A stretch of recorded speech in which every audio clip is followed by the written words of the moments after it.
On June 24, 2023, a Columbia County Sheriff's deputy was conducting moving radar operations in Lodi, Wisconsin. When monitoring traffic, the deputy observed a vehicle without its driver's side headlight on. Furthermore, he recorded the vehicle's speed at 57 miles per hour in a 35 mile per hour zone. Upon conducting a traffic stop, the driver was soon identified as a 29-year-old female. As he approached the vehicle, the deputy noticed he had left his body cam in his squad car, so he promptly returned to retrieve it. However, during the brief initial conversation he had with the female, he observed her slurred speech and bloodshot eyes. Okay, sorry about that. Do you have the proof of insurance for the vehicle, please? I do on my phone. Okay. I don't have any internet here. Okay. I just moved here. Me and my husband separated, Okay. and now we're back together, so I'm going back to our home. How much have you had to drink tonight? I haven't. I had like one beer, like Okay. at like 5, 6 o'clock. All right, I'm going to be back up shortly. I know I was probably speeding. I You speed were. all the time. Okay, yeah, No. I observed you had 57, it's posted 35. Okay. Yeah. All right, plus your headlight is the main reason. My headlight? Yeah. Are your headlights still on right now? So, suddenly my headlight, like everything on my, like literally tonight has 355, come thank you. on, and I don't know, like I had a problem in the past with my alternator. So and yeah, everything on this side's off. Everything Marker on light, this- everything on that side in the front. Can I see it? Nope, stay in the vehicle. Oh, okay. Yeah, so everything just came on my vehicle, like this, I don't know what this is, but check engine, and then cruise control just came on my vehicle, and brake light, even when my brake is down, oh, it came on. So I don't know what's going on with my vehicle, and like my speedometer's not working. Okay. It's like going all the way to 150, and I don't know, I have to take it in. It's acting weird. I don't know what's going on with it. Okay. Just going to go back and do a records check. I'll be back up shortly, all right? Sounds good. A records check was performed, showing that she had no prior OWI-related convictions. 10-2, 10-27's been added for LB 10-6 testing. As she exited her vehicle, the deputy observed she was unsteady and emitted an odor of intoxicants. But instead of the smell of alcohol, imagine emitting a soothing fragrance, an area where our latest sponsor, Scentbird, truly shines. Every time I leave the house, I always put on cologne, and Scentbird makes that easy.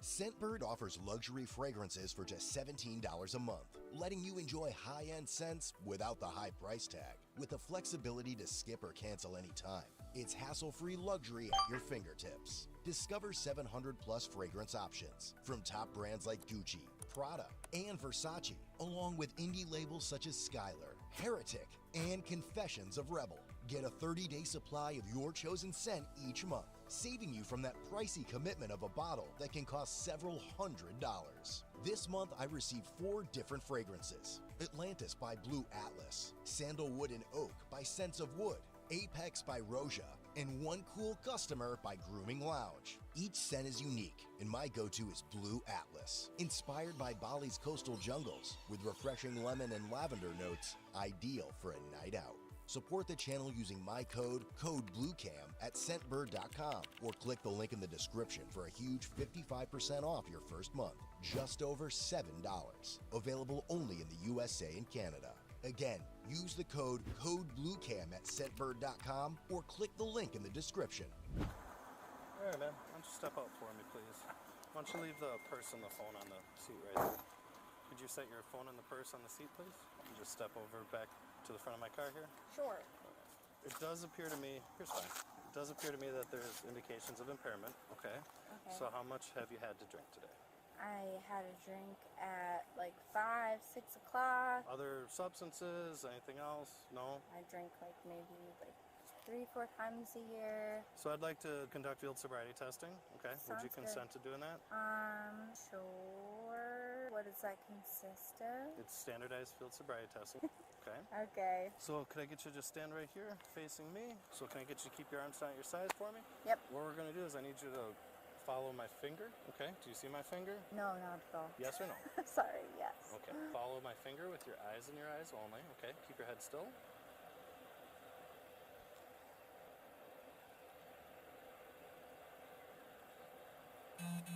Sorry. That's Yep. right. That's right. Thinking about my dog. You thinking about your dog? Yeah. Why are you thinking about your dog? Because he eats dinner at 10 o'clock. I'm a little late today. Go ahead and relax for me. Go ahead and turn facing this way. So next test is going to be a walk and turn test. So what I need you to do is I need you to just imagine a line right in front of us. Okay, fairly easy. All right. Take your left foot, put your left foot on that line. Okay, and then take your right foot, put it heel to toe in front of your left foot. Keep your arms down at your sides. Okay. All right, so for this test, what you're going to do is you're going to take 9 heel, just stay in that position until I tell you to begin. You're going to take 9 heel to toe steps forward. It's going to look like this. 1, 2, 3, series of small steps, turning around, 3, and so on until you get to 9. Do you understand? Sure. Okay, can I get you to get back in the starting position, please? Go ahead and begin. Count your steps out loud, please. Oh, 5, 6, 7, 8, 9, 10. 9, right? Yep. 4, 5, 6, 7, 8. Okay, so the last test is going to be a one-leg stand test. Okay, so for this test, what I need you to do is pick a foot, doesn't matter which foot, or pick a leg. You'll raise it off the ground 6 inches, point your toe to keep your foot parallel with the ground, keep your arms down at your sides, and you'll count 1001, 1002, 1003, and so on until I tell you to stop. Do you understand? Sure. Okay, all right. Makes no sense, but sure. Go ahead and begin. 1, 1,000, 2, 2, 1,000, 3, 1,000, 4, 1,005, 1,006, 1,007, 8, 1,009, 1,010, Arms down at your sides. How does balance have anything to do with anything? I never leave my chair. This makes no sense. 12, 1,000, 11, 1,000, 13, 14, 15, 16. Okay, go ahead and put your foot down. All right, I got one last test. I'll be right back, okay? The female agreed to a preliminary breath test, which resulted in 0.114. This next test is called the preliminary breath test. It's just like blowing up a balloon. You're going to take a deep breath, blow very hard until I tell you to stop. Do you understand? Word. Deep breath, blow, blow, blow, harder, harder, harder, harder, harder. Yeah, blow harder. Okay. Do you know what the legal limit in Wisconsin is? I think it's like 0.7 or 0.8. 0.08. Yeah. Okay. Do you have any idea where you're going to be at? I don't know. I think that I'm a little bit of a lightweight, but I spend like hours, so maybe like 0.4. I have no idea. And you said you only had the one drink, around 5 or 6? Yeah. Okay, so you're at a 114. Okay, so you are over the legal limit right now. How is that possible? So what kind of drink did you have? You said it was a beer? It was a beer. Okay. What kind of beer? An IPA or something. I don't really drink that stuff normally. All right, so right now you are under arrest for OWI. So I need you to turn around for me and put your arms behind your back. No, Why? no, no, no, no. Don't pull away. Don't pull away. Why? Don't pull away. Don't pull away. Because you are over the legal limit. Dog. All right, relax. What about my dog? Relax. What about my dog? Relax, please. Don't touch me. Nope, you're gonna relax. Alone. Relax. Leave me alone. While trying to handcuff her, deputies escorted her to the ground, and she struck one of them right in the balls. Leave me alone. I haven't done anything. Relax. You assholes. No. One fighting. You. I haven't done anything. Are you gonna relax? What about my dog, you asshole? You 30, 55. You probably beat your woman, you stupid bitch. All right, are you gonna stand up nice? You. All right, come on, stand up. Let me get my shoe. Back seat. Let me get my shoe, you fucking Get off my car. Get in there. Stay in You're the... a fucking douchebag that got C minuses, yeah. Got it? Oh yeah, I got it. You fucking motherfucker. Well, thank you. We're going to the attempted battery to peel on her, and she threw a knee right in my balls. Did she? Yeah. What's that? I'm not sure. She said it's at home. It's not even in the car? No. You better roll up my fucking windows and lock my door. Did she connect? Oh, yeah. Okay. She got my hand pretty good on that one. All right.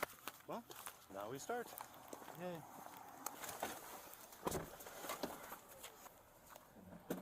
What are you doing with the handcuffs? Did you lock my doors? Not yet. Why aren't you? Not yet. Not yet what? Lock my fucking doors. Why should I be robbed? Because I'm being arrested. Lock my fucking doors. Because the tow truck's going to come and get the car.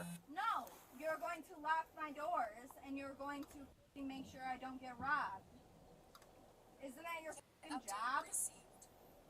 To make sure I am protected as well as any other citizen? I am a citizen. Lock my fucking doors. You have the option to do it right now and turn off my fucking lights. You have my shoe. I set it on the seat next to you. Hope you know a dog is starving because of you. Literally no one is in danger. C minus fucking loser. How does it feel being a below average size? Feel good? I will have somebody pick it up. Nope, it's getting towed. No, it isn't. Hello? It's talking getting to towed. I already told you that. You're a civil servant. If I tell you that you can have somebody else pick it up, then you can have somebody else pick it up. Do you forget that you're a civil servant? Do you forget that you are a The civil car is servant? being towed Do you by the forget next closest that you tow are a truck. civil servant? You are my servant. You understand that? It's not happening. Tow truck will be en route. Well, I'm gonna sue you then. Okay. Hope you're ready because it has connections with the police department. Retard. Alright, I have to read a form to you. Under Wisconsin's implied consent law, I am required to read this notice to you. You have either been arrested for an offense that involves driving or operating a motor vehicle while under the influence of alcohol or drugs. Will you submit to an evidentiary chemical test of your blood? Yes or no? It wasn't that read to me before you. Is that a yes or a no? No. My dog's gonna suffer and eat anything for the entire night until tomorrow morning. Why did you take your seatbelt off? Thank you. She was then transported to the hospital for illegal blood draw.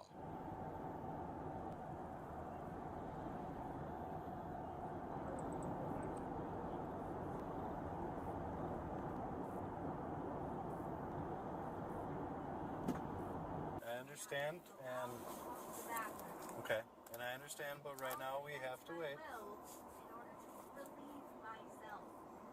Okay, so there's a procedure we have to follow, so I'm just asking you to wait. Your procedure. Let me go to the f***ing bathroom. When told she couldn't use the restroom yet, she stated she would not piss herself, just only in the back of the squad car. I have to pee. Let me go to the bathroom. Let me go to the bathroom. For the love of God, please let me not piss all over myself and go to the bathroom. Nevertheless, she did end up pissing on the rear seat and floor of the squad car. You'll be able to do that, alright? I'm not gonna piss on myself.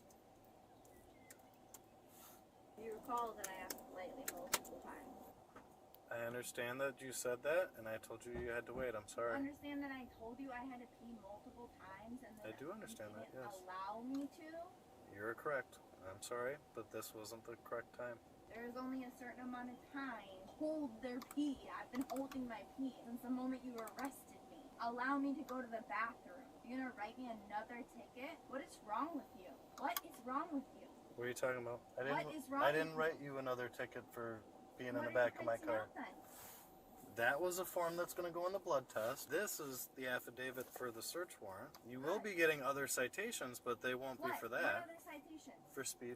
Oh, my speed? Yep. I hope you feel f***ing proud of yourself. Do you actually ever do anything to service the actual society? Do you put away pedophiles and rapists? No, you don't. Loser. Human decency. 3355. Human decency. All I f***ing did was Affirm. overdrink by a little f***ing bit. And I'm not allowed to go piss? What the f*** is wrong with me? You have both your shoes back on? Yeah. Alright. Come on. Come here. I'm doing Come it. here. Come here. Come on. No, I'm Come not on. resisting. Just let me f***ing go. Well, can I put this back behind your wrist the way it's supposed to be? In the front, yes, you may. Alright.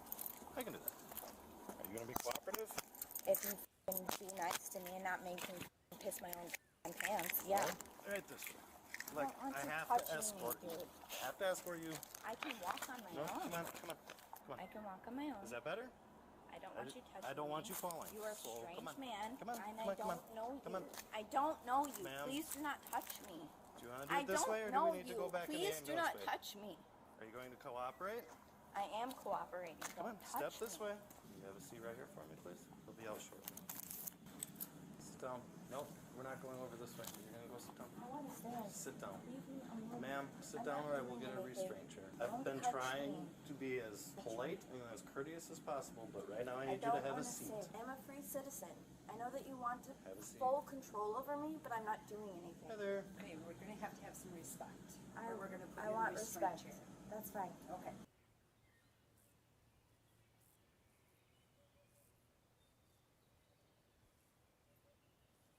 Let's go. Gotten a speeding ticket before. This isn't the end of the world. I don't drink. Okay. It happens. And I'm being forced to pee my own pants. That's up. Was that outside in the squad car? Yeah. I asked multiple times to go to the I know, bathroom. but do you understand why? I didn't do anything to hurt anyone. I understand. Why? Did he tell you that he was waiting for the judge? You can't do anything without waiting for permission to You can't do let this. me go to the bathroom? No. What kind of Actually, system is that? Go to the understand what bathroom. You have to pee in the car, and then you wrote a thing about me. Like I chose to do that. Do you think I want to be covered in my own piss? You ready? Just stay still for me, okay? Oh, you gotta sit up. Just stand up. Sit up. We gotta go behind because we gotta go up to the jail. I don't Alright? want to. I understand you don't want to, but that's what happens. So stand up for me. I'm not resisting. Stand up, stand up, stand up. I'm not resisting. No, I understand. Just Stand up. put it in the No, front, it's please. gotta go in the back. No. It's gotta go in the back. No. Otherwise, we gotta do a belly chain and everything else. Do you wanna do a belly chain or do you wanna go in the back? Please. Come Why so I is don't tighten this up the on you. policy? It's gonna get I have tight if you don't no hold still. crime against me in any previous Hold still. history. What is wrong with you? But I am. You're not. No, you're not going to leave act me like you're going alone. to hit someone. Sit down. No. Sit. Just leave Because then me you will alone. have a You're the felony one. charge. You're the one Sit. that putting me in chains and making down. me piss myself. Just go to the f***ing car Down. and put me in the f***ing cage like you want me Sit to. down. Just. Are you gonna Do drug I need me to have now? a reporter to We'll the have officer to. come? We'll have to. Yeah, restrain you're gonna you. drug me. No, Yeah, I'm not great. gonna drug you. I'm I asking will to be walk walked with down you the guys. hall. I'll walk with you guys even. Okay. And then I'm gonna to be the car. put in a belly chain. Well, if you want your hands in front of you, that's what has to happen. Why? 3355. I have no violent crime against me. Why? Why must I be in a belly chain? Why is that the I policy? can get the restraint chair. If we can walk Go down for the it. hall. Go for it. It's like a wheelchair. That's what it is. Okay. You put me in a wheelchair.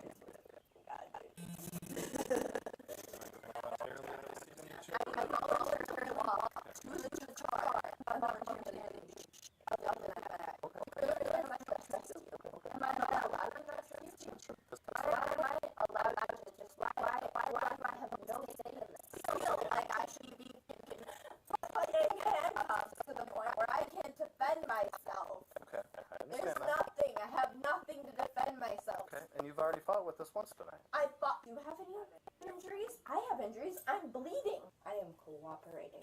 If I wasn't cooperating, I'd be f***ing attacking you right now. Right?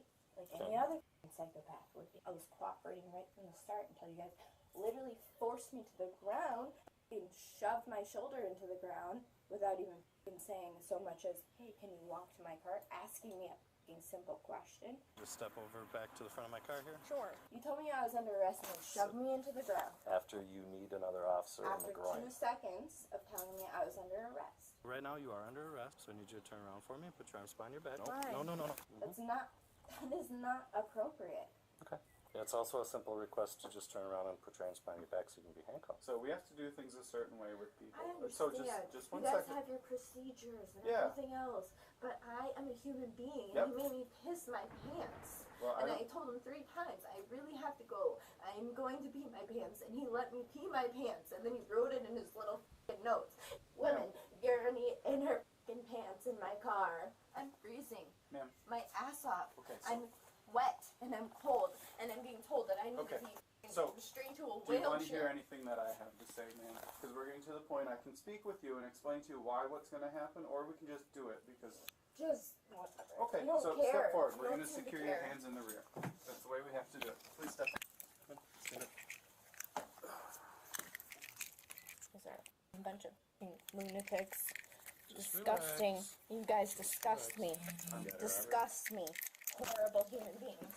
You're a disgrace to America. I hope you all f***ing die. Well, that's not necessarily needed. Yeah. What I'm trying to explain to you, we're just going to. Can I explain to you Yes, how ma'am. it's righteous for us to put a non-criminal, non-violent criminal in an uncomfortable position? When escorting her back to the squad car, She screamed in the hospital and would voluntarily give up control of her legs. Why should I be else? Why do we just trust one person? I don't know him. I don't know him. Why can't I call someone I know? Why can't I call someone I know? You gotta stand Why up. can't I call someone I know? Why can't? Don't touch me! Stop touching me! Too tight. It's too f***ing tight, dude. It's too f***ing tight. Loosen it. Loosen it, please. Put your feet in. Please loosen it. All the way in. Come on. Please loosen it. Lift It's your too foot. tight. Too In now. tight. Lift your Ow. foot. In. It's too tight. You reach across and just lift your Please, foot. it's too tight. It's You got too that one? tight. It's too tight. Well, thank you. I'll follow you in a minute. Okay, thank you. Appreciate it. Yeah. 1076 of the jail, 1 feet. Get a booking, West Sallyport. I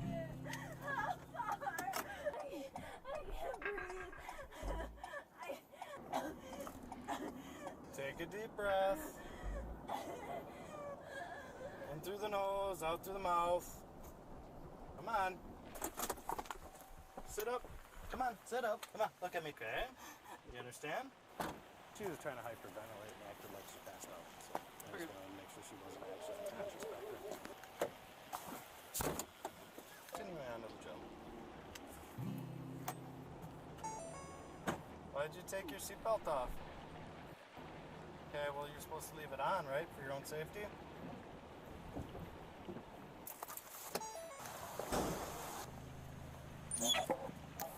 She's not very happy. Huh? She don't like me very much.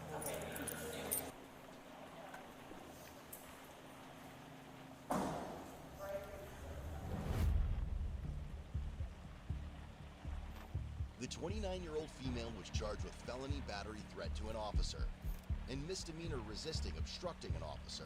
She also received several citations totaling over $2,000, including one for OWI, first offense. About 4 months later, she was found guilty due to a no-contest plea for resisting obstructing an officer. Her other charge was dismissed but read in.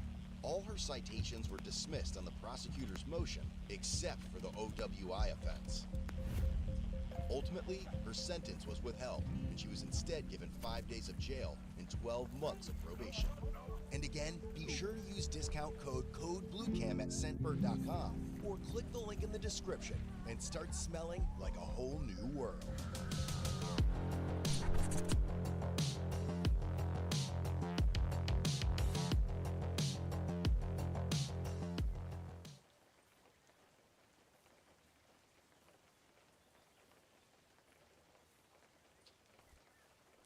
This is why you don't let your child drive drunk. I know.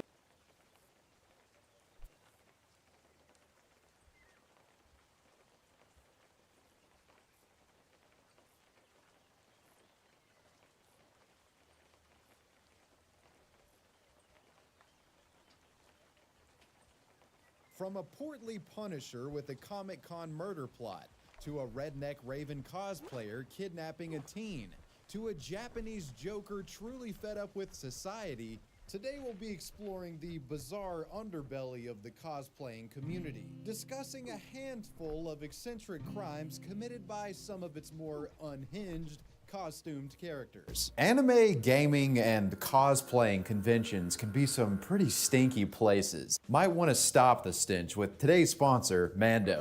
Mando is on Mando products if you're at. The Power Ranger Arson Attack. Cosplaying at conventions is a time-honored tradition, with millions across the country regularly participating. Most of the time, it's just a fun hobby that allows otherwise unrelated people to meet up, offering a great opportunity to make new friends. On one occasion, however, a woman was met with a nightmare situation after a crazed stalker who participated in the community took notice of her. The story begins in January of 2019, when the annual Anime Los Angeles convention was set to take place at the Ontario Convention Center. Anime enthusiasts attended the event, with many showing up in elaborate outfits, cosplaying as their favorite characters. One such individual was Matthew Toyotome, also known as Ninja Lee. He was a part of a Power Rangers cosplay group and usually dressed up as the Yellow Power Ranger. Taking a look at his social media, Matthew was quite the peculiar figure. Aside from the Yellow Ranger stuff, he often posted photos of himself wielding replica firearms, LARPing as a covert secret agent of sorts, with him hiding behind trees and taking tactical positions behind walls and trash cans. Though odd, his behavior was innocuous. Matthew's true slide into criminality is born out of an unhealthy obsession. The man began developing feelings towards a woman in his cosplaying circle. Her name was Julia. Julia was a member of Matthew's Power Ranger group, and she dressed up as the Pink Ranger. The story goes that Matthew would eventually make his romantic feelings known to Julia, but she wasn't interested and politely rejected his advances. At this point, you would expect that he would simply accept his losses here and move on with his life like a normal person. But if he did, we wouldn't be talking about this guy, would we? Matthew was furious about getting rejected. His anger simmered and boiled over into a full-on hatred towards the Pink Ranger that politely rejected his advances. The deranged man started plotting his revenge, a plan that he would eventually execute during one of the night's festivities at Anime LA Con. On January 16th, Matthew strolled into the parking lot of the Azure Hotel and Suites, where Julia's vehicle was parked. In surveillance footage that was later publicly released online, you can see the man casually smoking a cigarette. Later in the clip, he walks over to her car and pours gasoline all over it before proceeding to set it on fire. As Matthew quickly left the scene of the crime, flames engulfed the surrounding cars in the lot, causing massive amounts of property damage. This also resulted in the hotel's fire alarms being triggered. Authorities were called soon after, with hotel customers even being evacuated. Local news outlet ABC7 interviewed a hotel patron named Hank Lugan, who had this to say. Like, one of the police officers were cutting through one of the cars. This is crazy. I think one of the people that we actually know, their cars are like completely melted. While nobody had been physically injured, 7 different vehicles in total sustained some form of damage. Despite the fire, police were initially hesitant to classify it as an arson attack, though their opinion regarding this matter soon changed after being provided footage of the guy literally creating the fire by the hotel manager. When questioned, Julia and her at-the-time boyfriend quickly identified Matthew as the individual in the video. The man was soon arrested, being charged not just for the arson attempt, but for his obsessive stalking as well, being given and held on a whopping $250,000 bail. Julia would make an Instagram post detailing the ordeal, thanking everyone for their support and asking for contributions to her GoFundMe, which eventually raised over $15,000. Some of the other victims of the fire also asked for donations, with the entire cosplay community rallying together to try to give what they could. This guy was clearly a disturbed individual, and I'm thankful that his incel rage only resulted in property damage and that nobody was physically injured or worse. Redneck Raven cosplayer gets prison. Teen Titans is a classic superhero show in the minds of both casual and hardcore cartoon lovers. Adults and children alike found the characters layered and dynamic, with Raven possibly being the best example within the show.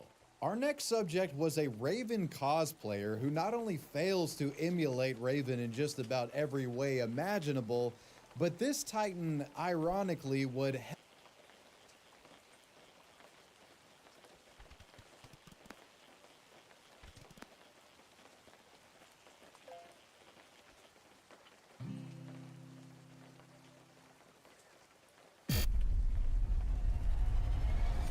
questions Jeff, and his reply was, "How dare you question your God?" They had to change their name to a male name. They had to get their hair cut. They had to basically transition into being a man, even though they were a heterosexual woman. They would say, like, cut off your family because you need to work on yourself. You have to die to your family in order to save them. I am God! When people are feeling alone, they seek the comfort of a community. And some people get so desperate for connection that they'll do anything to get it, even if it means trapping themselves inside a place that they can't escape, a cult. We'll talk about some of the wildest cults on the internet, starting from the tamest to the most disturbing ones. My name is Visual Venture. Hope you guys have a beautiful day ahead.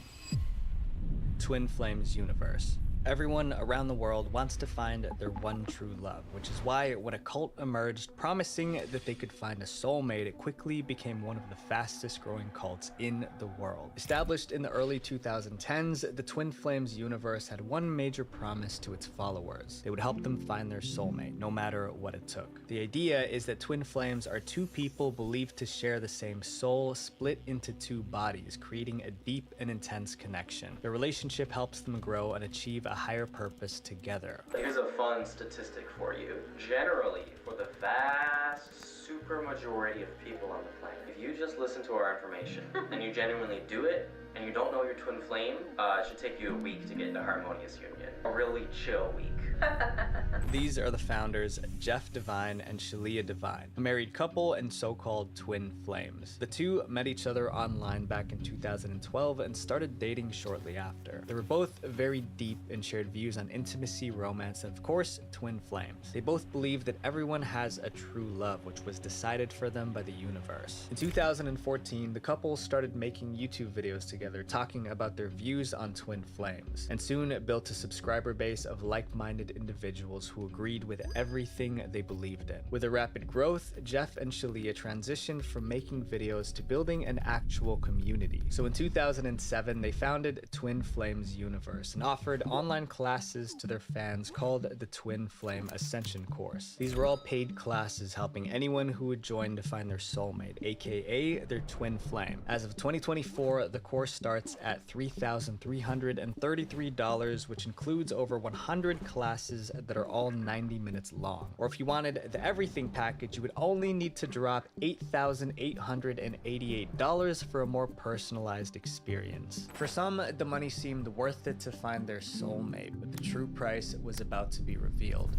In the Twin Flames universe, the main belief is simple. Each person only has one true soulmate, and regardless of what stands in the way, that person will never change, even if that person was in a relationship, married, or of a different sexuality. The main issue with this group is that they would do anything to be with their twin flame, and the only people making that decision is none other than the cult leaders, so questioning them was not an option. I questioned Jeff, and his reply was, "How dare you question your God?" But the reality was the twin flames weren't restricted to members only. Some cult members got assigned soulmates to people outside of the group who knew nothing about the twin flames universe. Many of them had their own relationships, families, and life goals. This belief is dangerous because twin flames members have done harmful things in their search for true love, all while under the guidance of Jeff and Shalia Divine. On November 2nd, 2016, a Reddit user posted a thread on the r/relationships forum. The title was, "My friend 23F is being stalked by someone who is part of the cyber cult Twin Flames Theory 36M, and he started posting worrying YouTube videos." In the post, he talks about how his friend, a 23-year-old woman, was the target of an obsessive love by a Twin Flames member. She was unnamed in the post, but for the sake of clarity, let's call her Leah. The two of them met when she was 14 years younger than him. He was 30 at the time, but despite the age gap, they met up a few times casually, making it apparent that he wanted much more. Eventually, Leah stopped seeing him altogether, feeling uncomfortable of his intentions, and for the next 6 years they talked occasionally and took on completely different paths of life. But despite how distant she was, he never stopped obsessing over her, and it still got worse. He documented his one-sided love for her on his YouTube channel, where he would post concerning videos. Many of them talked about how he had a God-given right to be with her, despite her clearly not feeling the same. In the Reddit post, it's also said that he would turn up at her house in the middle of the night uninvited. 6 months later, the user posted an update, and it wasn't good news. The update started with the user telling everyone that the police had since been contacted, but no action was taken. The Twin Flames member was arrested for only a short time, but then was released, despite there being a ton of evidence to keep him behind bars. He continued to post creepy videos talking about his love for Leah, but this time he took it up a notch. The uploads got more frequent, and some days he even uploaded 2 videos that were as long as 20 minutes. He even made videos about his arrest, crying to the camera, stating how devastated he was about the situation. However, in the video, he also said that he forgave Leah for what she did and there was nowhere in the world she could hide for long. But things really reached a tipping point when he uploaded a video of himself in his car, clearly mentally unstable, talking about his past life. He claimed that he did very harmful things to people in the past and referred Leah in the video. The video was taken as evidence to the police and the entire situation had to be settled in court, where a restraining order was eventually issued. Despite how terrifying this was, the Twin Flames universe was far from over. In the world of Twin Flames, stalking isn't seen as creepy, it's seen as the process of getting true love. Not only do the members of the Twin Flames push boundaries, but so do its cult leaders. In 2019, the Twin Flames universe was business as usual. Jeff and Shalia had evolved from pairing cult members with random people to now those only within the group, but that didn't mean problems in matchmaking disappeared. Together, Jeff and Shalia created 20 Twin Flame pairings for members of the cult, some of which were between straight women. Although some of them weren't attracted to the same gender, the leaders still believed that their pairings were accurate. However, this wasn't the issue. It said that in the Twin Flames universe, each pairing must have a divine masculine and a divine feminine member, which wasn't the case for some of these pairings. So instead of finding them new matches, Jeff and Shalia proposed a different solution, forcing one of them to become the divine masculine. They had to change their name to a male name. They had to get their hair cut. They had to basically transition into being a man, even though they were a heterosexual woman. While some of the members decided to just leave, others stayed and followed the leader's suggestions. One of those members was Anne. She claimed that Jeff and Shalia pushed her to change her name to Dan, since she was supposed to be the divine masculine flame. And some didn't just change their appearance physically. At least 3 of the members did medically also. Despite all the controversy, the Twin Flames universe remains active today, and there are still people on YouTube that praise their teachings. While some members of this cult made serious sacrifices in order to join the next cult, you must surrender your entire life. Love has won. Born on November 30th, 1975, Amy Carlson was the picture-perfect daughter. Growing up, she was a straight-A student and was a member of her school's choir. Although she was living between 2 broken homes, Amy still seemed to have a bright future. But it all started to change in the early 2000s when Amy started developing a new interest, one in New Age philosophy. Amy started being active in New Age religious forums, and she eventually found a favorite, lightworkers.org. And when she did, her life changed forever. On lightworkers.org, Amy met an online friend, Robert Saltzgaver, or better known by his internet alias Amaranth White Eagle. The two soon grew close and developed a unique relationship. Robert saw her as something that wasn't even human to him. Amy was a divine being, but not just any divine being, she was the creator of the universe. With the help of Robert, Amy started to believe that she was a 19 billion year old spiritual being that had birthed all of the universe's creations. Robert also convinced her that she's been reincarnated 534 times as notable religious and historical figures like Jesus, Cleopatra, and even Marilyn Monroe. From there, things moved quickly. Amy wasted no time in embracing her new so-called identity. She abandoned everything in her life, including her husband, children, and her job as a McDonald's manager. Leaving everything behind, she joined Robert for a new life in Colorado. Together, they founded the Galactic Federation of Light, or what we know today as Love Has Won. Our guest today calls herself Mother God. She is a leader of an organization called Love Has Won. Officially founded sometime in 2006, Love Has Won started out as a way for Robert and Amy to share their new age philosophies with the world. The two posted their first YouTube video about the group and its beliefs in 2009 and quickly went from 2 lovers to cult leaders. The YouTube videos picked up a decent amount of traction on the platform and became Amy and Robert's main way of recruiting new members. In these videos, Amy took on the role of Mother God and portrayed herself as a divine being that was capable of miracles. Some miracles included curing cancer and other terminal illnesses. This drew a lot of people in. Robert was Father God, at least at first, but over the years, Amy would have several other Father Gods, replacing them as issues arose. One of the most prominent ones being Jason Castillo, a convicted felon with a lengthy criminal record.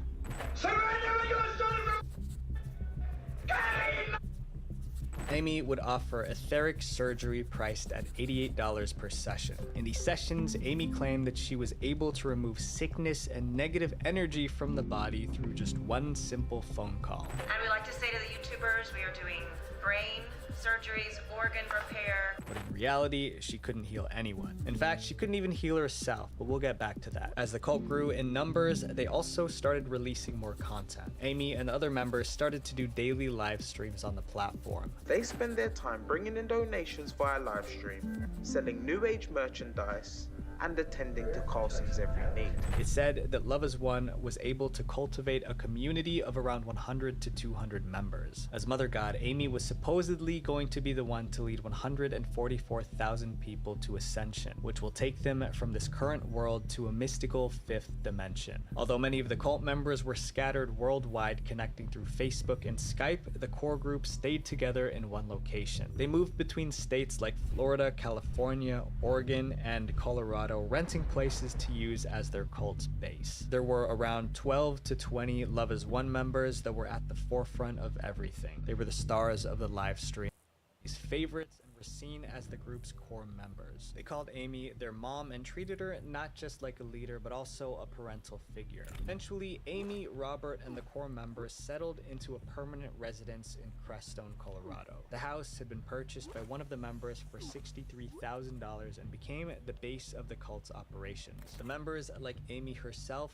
threw away their lives to move here and devoted all their time and energy into the cult and its growth. One of these members was an unnamed man who we'll call Ryan for now. Ryan's story really brought to light just how wicked Love Is One's operations were at their home base. His sister Amanda Ray told the Denver Post all about what had happened in a tell-all interview. Ryan was living the American dream. He had a loving wife, 2 kids, and a 6-figure job in Mississippi. He and his family lived in a $500,000 home. But Ryan would soon land himself in a spiral after the stay-at-home crisis. He always had some interesting opinions, particularly when it came to topics like conspiracies. He had just lost his job and was unsure of what the future was going to hold. He was afraid of his next steps and felt more alone than ever. So when he stumbled upon Amy and Love Is One, who also aligned with his beliefs, he finally felt seen. Ryan signed up for Amy's etheric surgery sessions, where he started falling into the clutches of the cult. Through these sessions, he became a devoted follower of Amy and started to see her as the mother god that the cult was claiming her to be. He would eventually give her and the cult over $15,000 in donations and payments for sessions. Soon after attending these sessions, Ryan's behavior at home drastically changed. He no longer slept, he started dressing differently and acted like a completely different person. All clear signs that he started his transition into becoming a Love Is One cult member. Like most cults, Love Is One had a strict set of rules that each member had to follow. This included limiting the amount of sleep that they had to just 4 to 5 hours a day, having a specific diet, and only wearing the clothes that the cult approved.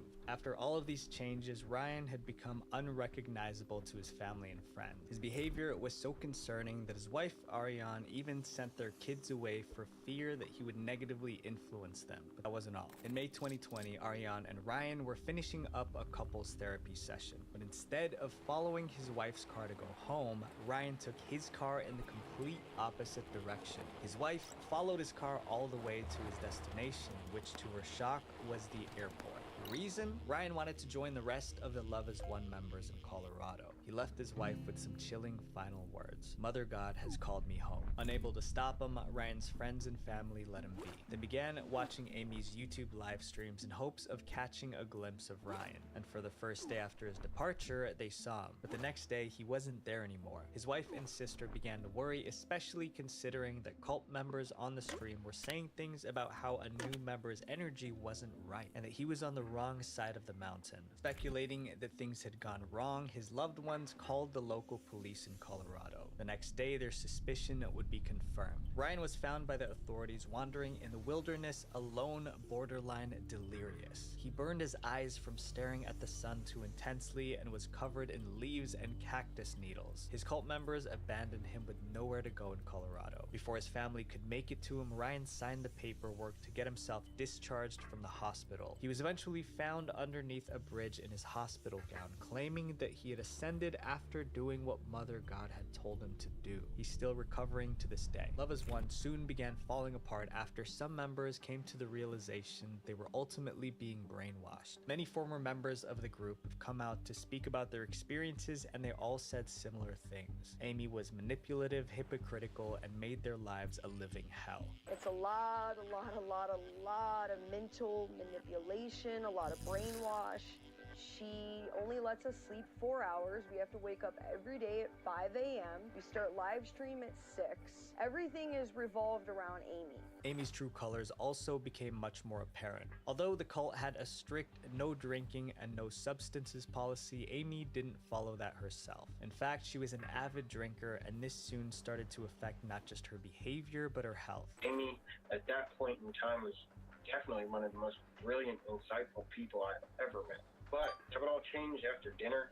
She could drink like I've never seen before. After all the drinks, Amy would become the complete opposite of what her followers had grown to love about her. She was angry, mean-spirited, and nothing like the Mother God that Love Has Won knew.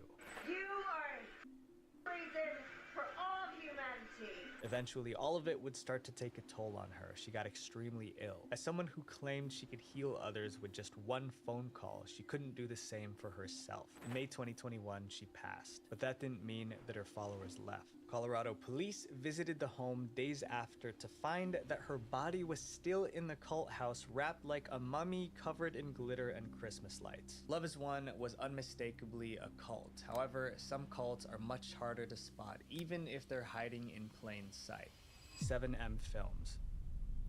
Founded in 2021, 7M Films is a Los Angeles-based talent management company. Recently, the company has focused on TikTok, signing several big-name influencers into their roster. On their website, which doesn't have much information, 7M Films claims to have increased the collective social media following of their clients from 1.8 million to 10.4 million. But other than that, nothing else is known about the company, which is probably a strategic move on their part, considering the dark story behind its origins.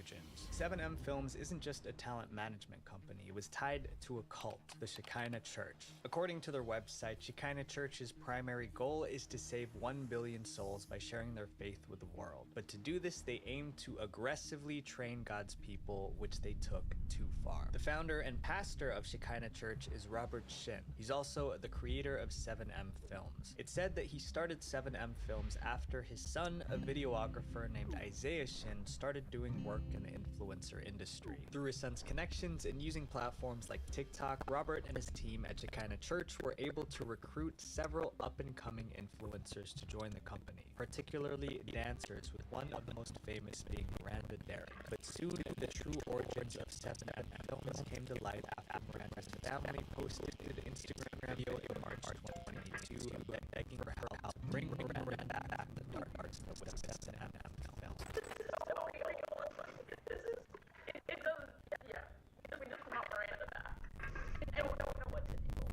Miranda Derrick, born Miranda Wilking, is an influencer with over 1.6 million followers on Instagram. She blew up on the internet through dance videos on a joint TikTok account with her sister Melanie. They now post separately, with Melanie rebranding their old account, which has 3.7 million followers. Like many up-and-coming influencers, Miranda knew that to continue on her path to stardom, she needed proper representation. So she enlisted the help of 7M Films in 2021 and joined their talent management company. This is where everything started to fall apart. At first, things seemed pretty normal, but over time, Miranda started distancing herself from her family, and eventually she cut them off completely. She became heavily involved in the church, similar to other 7M dancers. But Miranda's family went over a year without hearing a word from her. Miranda even got married to fellow 7M dancer James Derrick without telling her family. They started to fear that 7M Films was the reason for this. Miranda also didn't come to the funeral funeral of her own grandfather and ended up blocking her sister on social media altogether. Distraught and not sure what to do, Miranda's sister Melanie turned to her thousands of Instagram followers. She and her parents went on Instagram Live to address the situation, asking the public to help bring Miranda back home and sending a message to her sister via the stream. They also issued a warning to the other dancers on TikTok about 7M Films. Clips of this live stream quickly went viral, and the media started digging into the roots of 7M. Melanie had also started working together with Kaylee Paulson, who was an investigative influencer that was searching for the truth behind the company. 7M's ties to Shekinah Church were soon revealed, and they made a statement on March 25th, 2022. There, they said that although Robert Shin was a pastor at Shekinah Church, there were no affiliations between the company and the church, which was not true. Following this news,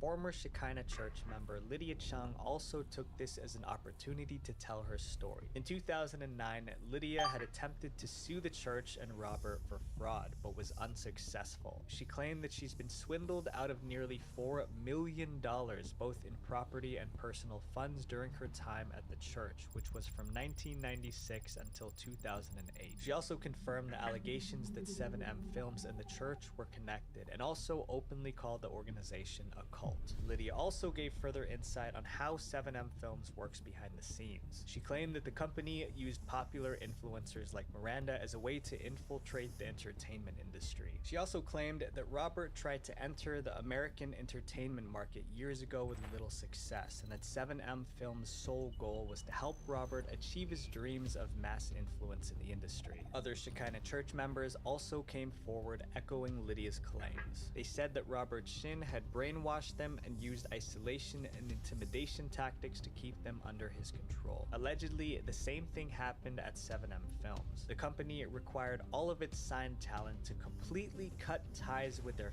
family, which would explain why Miranda, someone who was so close to her family, just suddenly stopped speaking to them. Other investigative Instagram accounts soon popped up, like @exposing7M. They were able to find evidence from other 7M dancers that also seemed to confirm the allegations. After all this controversy, Miranda actually made a statement denying all the claims that she was involved in a cult. She also claimed that she was going to meet up with her family, yet soon after, she left town completely and didn't meet up with them. But the statement wasn't going to be enough to close the floodgates that were now being opened. More Shekinah Church members opened up to news outlets. Business Insider got an exclusive interview with 10 former members who told them that they were brainwashed while in the cult. Allegedly, Robert maintained complete control over members' lives. He had access to some of their personal bank accounts. For one married couple in the cult, Robert was only giving them $15 a week as allowance using their own money. The members also recalled being unable to celebrate any family birthdays or events, as they had to sever all family ties to better serve God. Some were even forced to get new names as a symbol of abandoning their past lives. And Robert was able to convince Shekinah and 7M members to do this by guilt-tripping them. He claimed that if they didn't cut off familial contact, then their loved ones wouldn't be able to join them in heaven.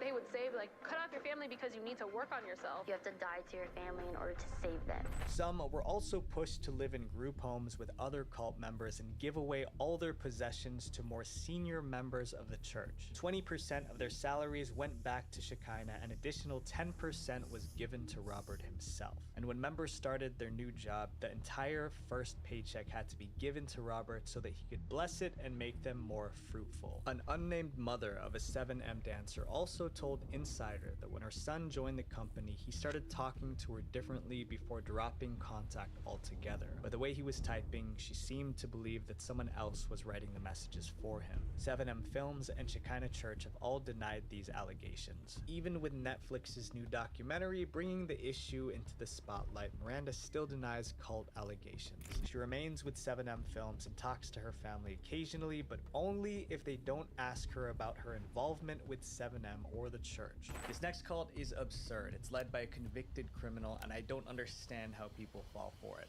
University of Cosmic Intelligence.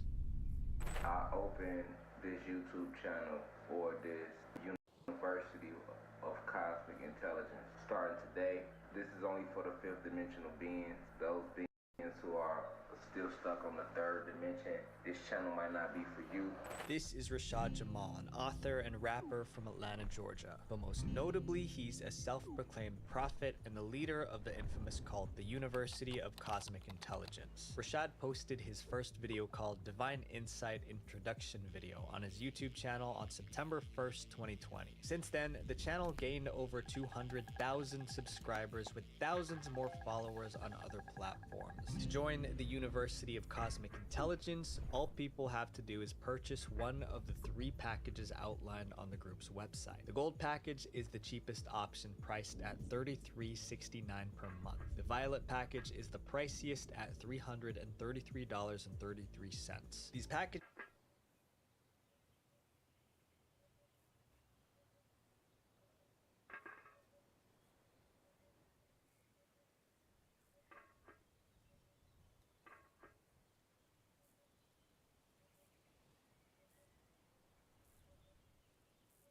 What's up, weirdos? I am so glad that we're talking about this today. This is the exact type of video that I love to make. Yes, it's a little bit of drama, but it's so juicy and so weird. And about halfway through this video, there is such a twist, and there's like a whole other like third act that we're gonna get into. I'm so excited. I have been wanting to talk about this one since my birthday, because that's when all this went down, was July 31st, my birthday. But I just got back home in Houston. Everything's cozy. I got goose stuff right here. Speaking of birthday, that's what this is about. This TikToker right here, Marina. She has 66,000 followers, and she was invited to a birthday party of like a big TikToker who has 4 million followers. This girl, Reagan, she has 4.6 million followers. Anyways, Marina was invited to Reagan's birthday party. Sorry, when I say invited, I mean her friend was invited and she was brought as a +1. Please remember this. This is the video that she posted before going to the birthday party. Reagan 777 birthday party. Here is my OOTD. I'm a +1. I'm so excited to be there. Just people watch. I am a psych major, so one thing about me is I'm gonna analyze. This is Shein, Target Boots, Giddy by Lizzo. Bro, you're just not built to be a famous influencer. By the way, it's okay that I'm saying that because what she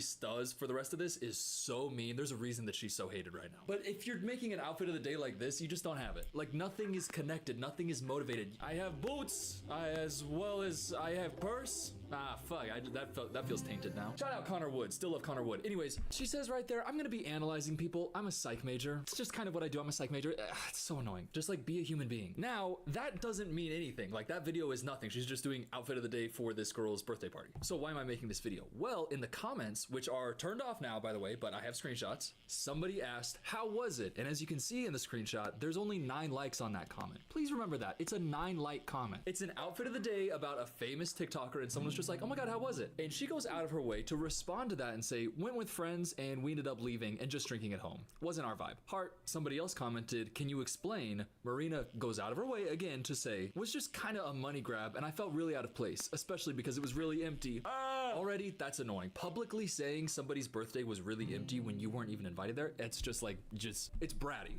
Not brat, it's brat some, but she's being a brat. But would I be making a video if it was just that? No. She goes on to make a story time about how shitty this girl's birthday was. She goes out of her way to post a follow-up TikTok literally just bullying the girl, like just bullying her. Let's just watch it. I'm currently getting canceled because I went to an influencer's birthday party and I said that I didn't have fun, so I decided to leave. For some context, here were the vibes of the party. Like, do you guys blame me for wanting to leave a little early? Do you guys blame me? This girl doesn't even have any friends. Nobody cares, it's her birthday, but it wasn't catered to me. Girl! Oh my God, oh my God, oh my God. I'm just 14 seconds into this, I hate her so much already. Going out of your way to post a TikTok and then edit in little like sneaky sounds like, oh, nobody's here. Oh, nobody showed up. Oh, it's kind of boring, embarrassing. You're saying somebody's party was embarrassing? Their birthday party on their special day? By the way, like, why would you ever do that? You're a psych major. You said you're a psych major. You're a psychology major. Maybe you should take a little mirror and look at your own brain and do a little bit of analysis there. Oh, wait, you probably can't because you don't have one. That's so uncool. That's so rude. That's just the first 15 seconds. There's a whole minute and 10 of this. Oh my God. Oh my God. Oh my God. By the way, her body language, her behavior this whole time is so bratty. Expectations were so high. I was super excited to go. I did go as a +1, so my friend was invited. Posted an OOTD, which is where I'm getting a lot of these comments. You can see I am so excited to work for the dating app Bumble and to put on ambassador and influencer event, collab with bars all the time, so we would cover drinks, food, and even sometimes Ubers. So that was kind of my expectation. Okay, that was kind of my expectation, was that everything was gonna be covered and everything was gonna be handed to me. I wouldn't have to pay for drinks, I wouldn't have to do anything. Everybody would just lay out the red carpet for the 67,000 follower plus one. By the way, not to judge anybody based off their follower account, but why would you be getting free stuff if you were a plus one with 60,000 followers? Why? She talks about how she's been invited to brand events for like Bumble, where she's got like everything paid for. Like she's been to these events. I don't know how to say this, by the way. Do you like my pants? I have this I don't get invited to event. Like, what? I don't understand what the LA culture is. By the way, I'm never moving to LA. Sorry, I'll visit. I'll film a vlog with Jake Weber sipping boba. Is that what LA is now? Shout out Jake Weber. Shout out Johnny. You handsome emos. Back to the point at hand. I don't know why you would expect to go to a birthday party that you personally weren't even invited to, and then think that, oh, it's totally fine if I throw a whole fit and say that this girl had a lame ass party and nobody was there. She doesn't even have any friends. All because it wasn't an open bar? Okay. If I'm going to a friend's birthday party, I'm not expecting everything to be paid for me. By the way, in my opinion, you pay for the birthday boy. Trust me, when it's Benjamin Jefferson's birthday and we're at the Colts game, we're watching CJ Stroud sling some tutties, and I'm buying him concessions because that's what you do for the birthday boy. To be a plus one, not even a guest, a plus one, a guest of a guest, and be like, it all belongs to me. That's my expectation. I worked for Bumble once.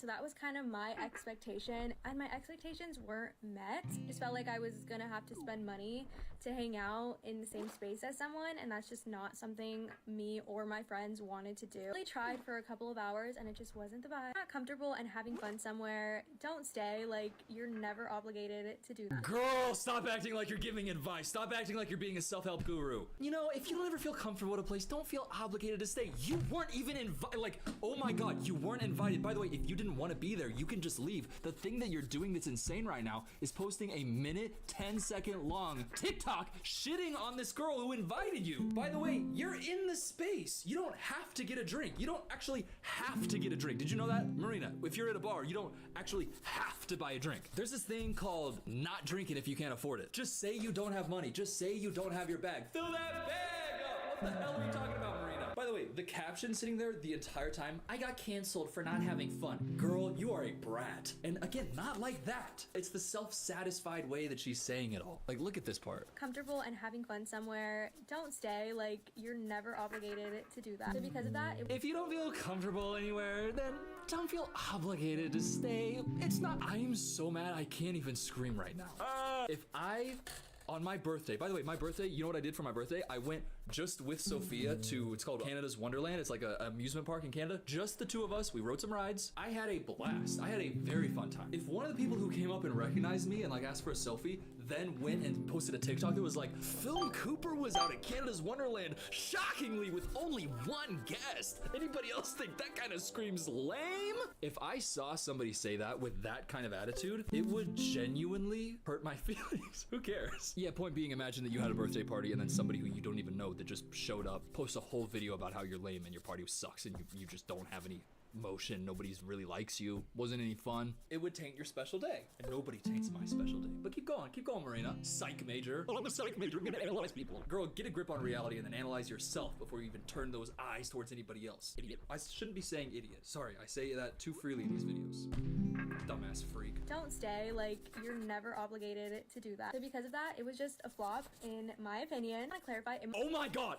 I was gonna sit down and watch the rest of it. It was just a flop, in my opinion. It was a flop. Why would you say, like, you don't know this girl? This is something that you say only about your worst personal enemy who has objectively done so much wrong to you. Like, you don't just post this video about somebody that you don't absolutely hate. And yeah, by the way, everybody's reaction to seeing this video was just, Marina, you suck. Like, nobody saw this video and was like, oh my God, yeah, girl, we're on your side. That party was lame and they should have catered to you, the plus one. And you know why they should have catered to you? Because you worked with Bumble and they paid for your Uber one time. Really? By the way, can a brand do something for me? Who do I want to do something for me? Who do I want? That's actually, I don't want to go to an event is the thing. I just don't understand LA culture. Okay, keep going. I'm being pick me. I'm sorry. It's true though, I don't want to. Intimate event because not a lot of people showed up, but it's supposed to be like a big bar club scene. End of the day, as long as the birthday girl had fun, that is all that mattered. And it did look like she personally was having fun. I stand stand by my opinion. I stand by my opinion. All that matters is at least you had fun. Nobody else did, but it looked like you were having fun. Everybody else was talking about how lame it was and how shitty it was, but you know, that's just my opinion. Do you realize that by saying that, I hate you?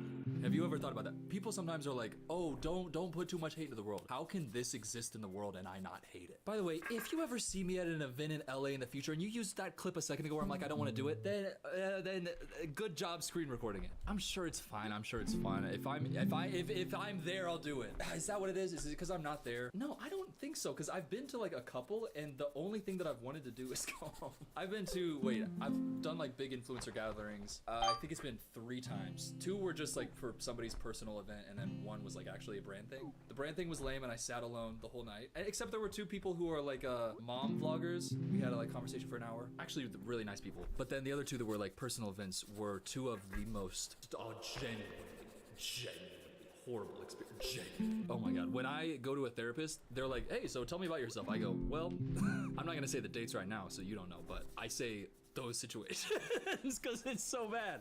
So I don't want to, but maybe with Sophia. Listen, Sophia, she's famous. Maybe she'll get me in somewhere fun. Anyways, I'm sorry, get back on track. So she posted that, and then she posted a follow-up because this video blew up. It got like 11.5 million views. Her first one, 17.9 million views. Everybody was talking about how much they don't like her. So she posted a follow-up video to that one where she stood even more behind what she was saying. It's gonna be the last time I'm speaking on this unnecessarily large drama. Always use my TikTok page to talk about my experiences and story time. These are topics that are anything from college to dating to boys, whatever it may be. It's been extremely honest on here. Scroll on my page and see this. And so I got the opportunity to go to this party. It is my fault that I made an assumption based on this flyer. I was misled by it, and I thought that it was going to be like an influencer event / party. There was also over 450 people on this list, almost 500, which again made me assume that this was going to be a larger scale. Girl, oh my god, she's trying to like defend why she hates the party and why she made a video shitting on it. You're trying to defend that. You're not apologizing for that. You're being like, well, I thought the guest list and the poster looked so good, and when I got there, it was so lame. So it's like I had to make a video about it because I'm honest. I make videos about all my experiences. I have to be honest. Hey, I come from the Midwest, and we do a little thing called white lies, where if you can spare somebody's feelings for something that doesn't matter, and it's just like a little thing to stop from like ruining their entire like emotional state, you just tell a little white lie. Because if it doesn't matter, you do it. And even more so, if everything is fine, and it would only be negative if you say something really negative. Where I come from, you just don't say that. Is there a reason that you felt like you had to say it? Because there is no reason enough to go online making edits with like squeaky sneaker sounds with the video of it early in the party, by the way. I'm sure like, by the way, more people came after she left. Like it ended up being a party. That's not the point. The fact that she made this video in the first place. It's like, how can you say that and then defend it after everybody calls out like how really like, I'm just trying to say bratty, how bratty that is. Standing 10 toes down on this is crazy. Clarify that I didn't expect her to pay for my Uber and to pay for all my drinks. Oh, but you just did. You literally just said that in the video that we were just watching. You said, well, at these other events that I've been to, they pay for your drinks, they pay for your Uber, and that didn't happen here. So I was, and the words you used were not comfortable. I shouldn't say the words you used. I'm paraphrasing, but you were saying that you didn't want to be at a place where you felt like you had to pay there to be in somebody else's company. So what, if I invite all my friends to go to the movies, I'm expected to pay for all of them? Otherwise, they're gonna be like, well, I didn't really expect to have to spend money to spend time in your presence. Duh. We are at the movies. By the way, if I invited my friends and one of my friends invited a friend and that friend posted a TikTok insulting me for not paying for their ticket, that is the equivalent of what you're doing. That is how crazy it is. And then to make that video doing all that, saying all that stuff, and then all of the backlash comes and your response is, no, but I really did think it was gonna be a good party. That's why I made the video, because it was so lame, but I really thought it was gonna be good. Do you not see that you were a brat? You became an even bigger brat. And now you are a brat. Don't make edits with the 365 song. What I'm trying to say is that she's a brat and not in, like, Google it. Definition of brat. A child, typically a badly behaved one. Okay, that's what we're gonna say from now on. You were a badly behaved child. Oh my God, keep going. I love this though. I'm having so much fun. I'm having a blast. Hit subscribe. I don't know what I'm doing. Okay, keep going. I was just explaining a standard that I'm used to based on the several other events that I've been to that are advertised or look similar to the flyer and the party pool that this one had. As crazy as it may sound, someone with 50,000 followers can have expectations and standards. I have timestamps. Somebody with only a small following can have expectations and standards. Everybody else is just insulting me because I'm such a small widow creator. By the way, we're gonna get into it. The cards were stacked against Reagan. Everybody online hates Reagan. Kind of.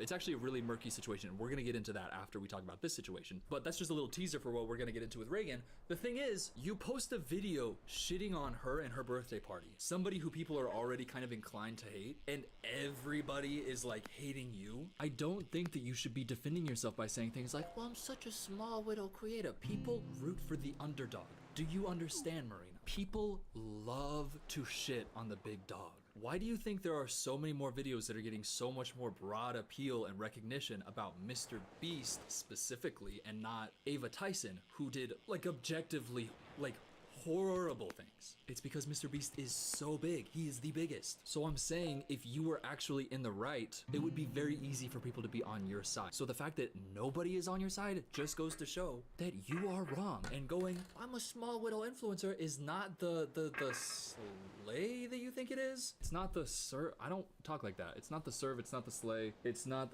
fuck, I think I talk like that. It's not the slam dunk. It's not the windmills. It's not the posterizer that you think it is. There we go. Showing text, by the way. Oh, okay. How is party? We left. It was not fun.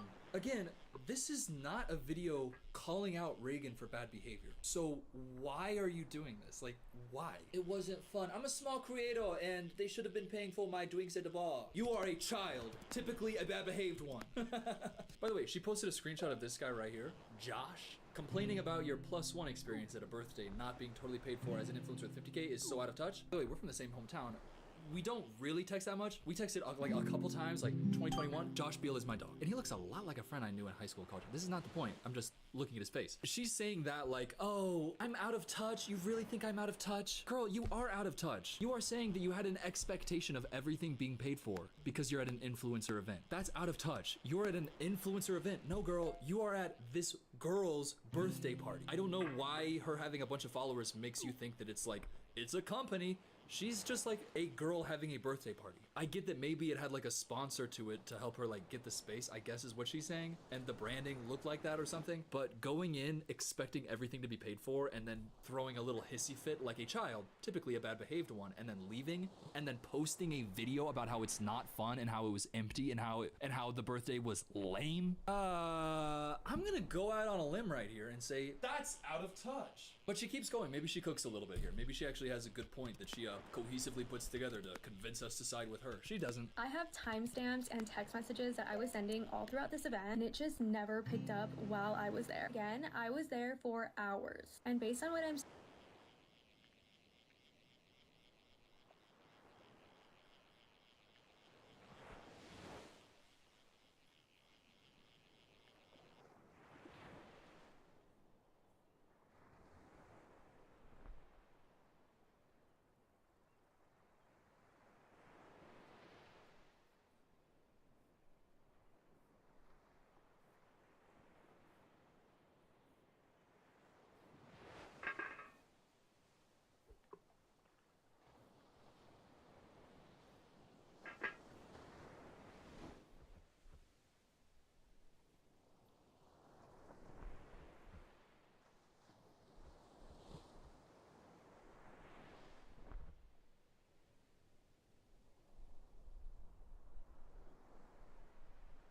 On November 29, 2007, an anonymous 4chan user uploaded a disturbing post with the words, "If anyone can correctly guess their own post number, I will tell you where she is buried."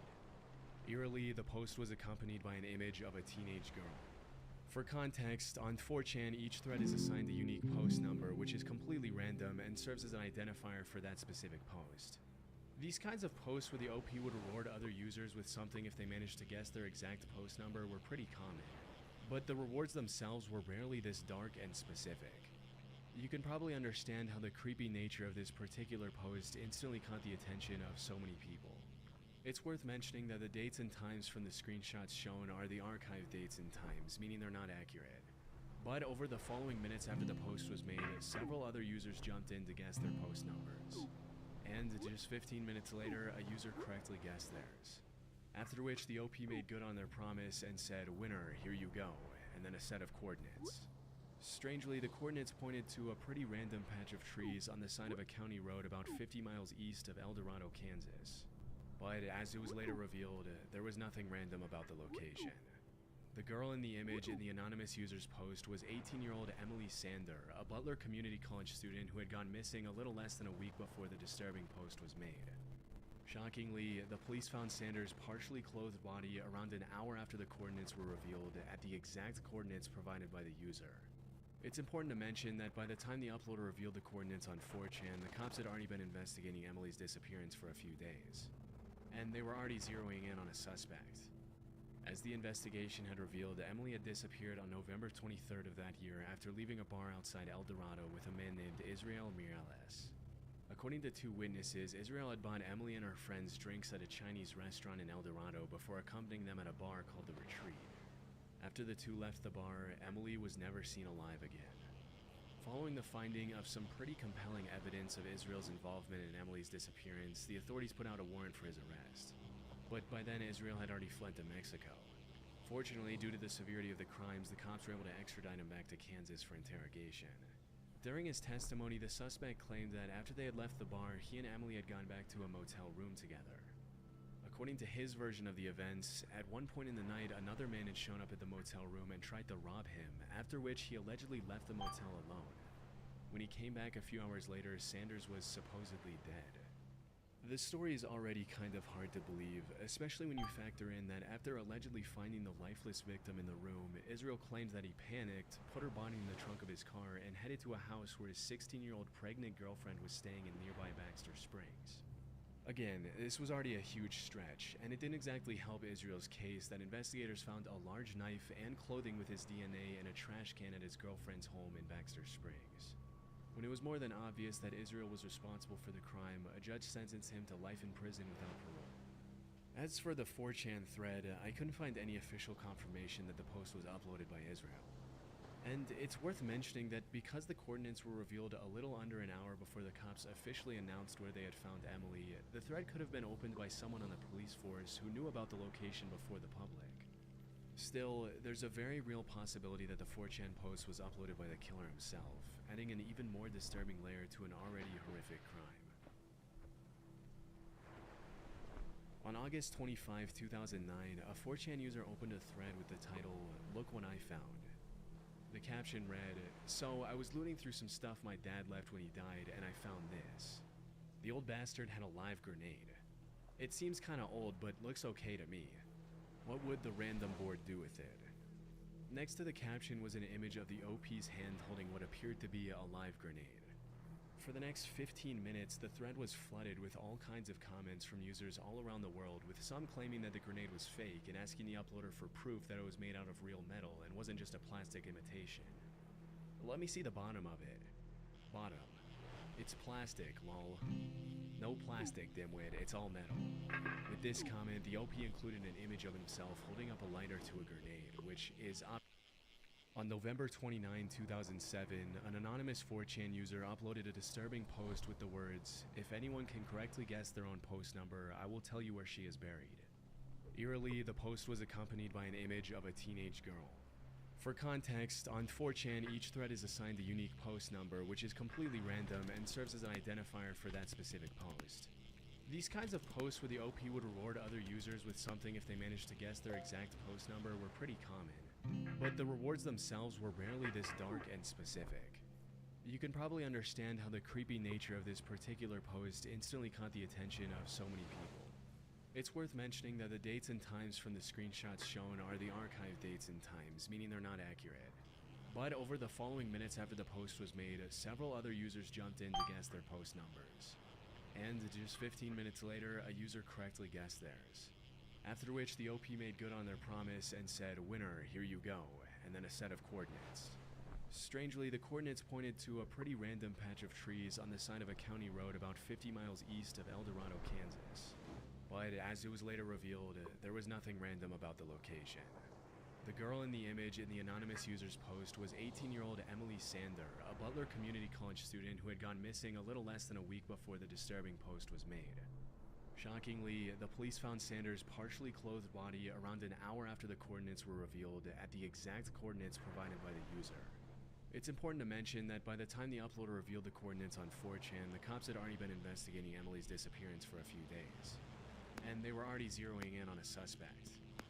As the investigation had revealed, Emily had disappeared on November 23rd of that year after leaving a bar outside El Dorado with a man named Israel Mirales. According to two witnesses, Israel had bought Emily and her friends drinks at a Chinese restaurant in El Dorado before accompanying them at a bar called The Retreat.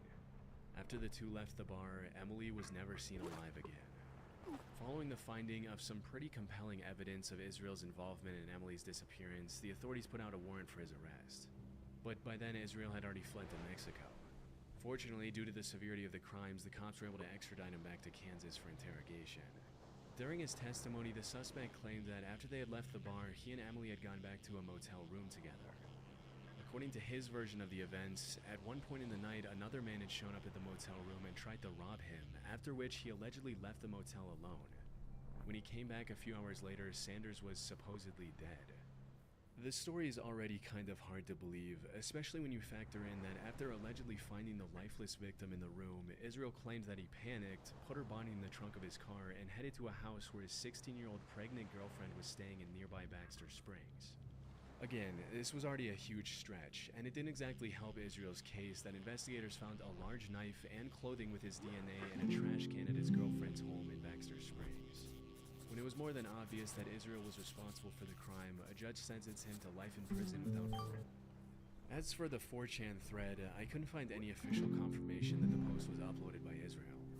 And it's worth mentioning that because the coordinates were revealed a little under an hour before the cops officially announced where they had found Emily, the thread could have been opened by someone on the police force who knew about the location before the public.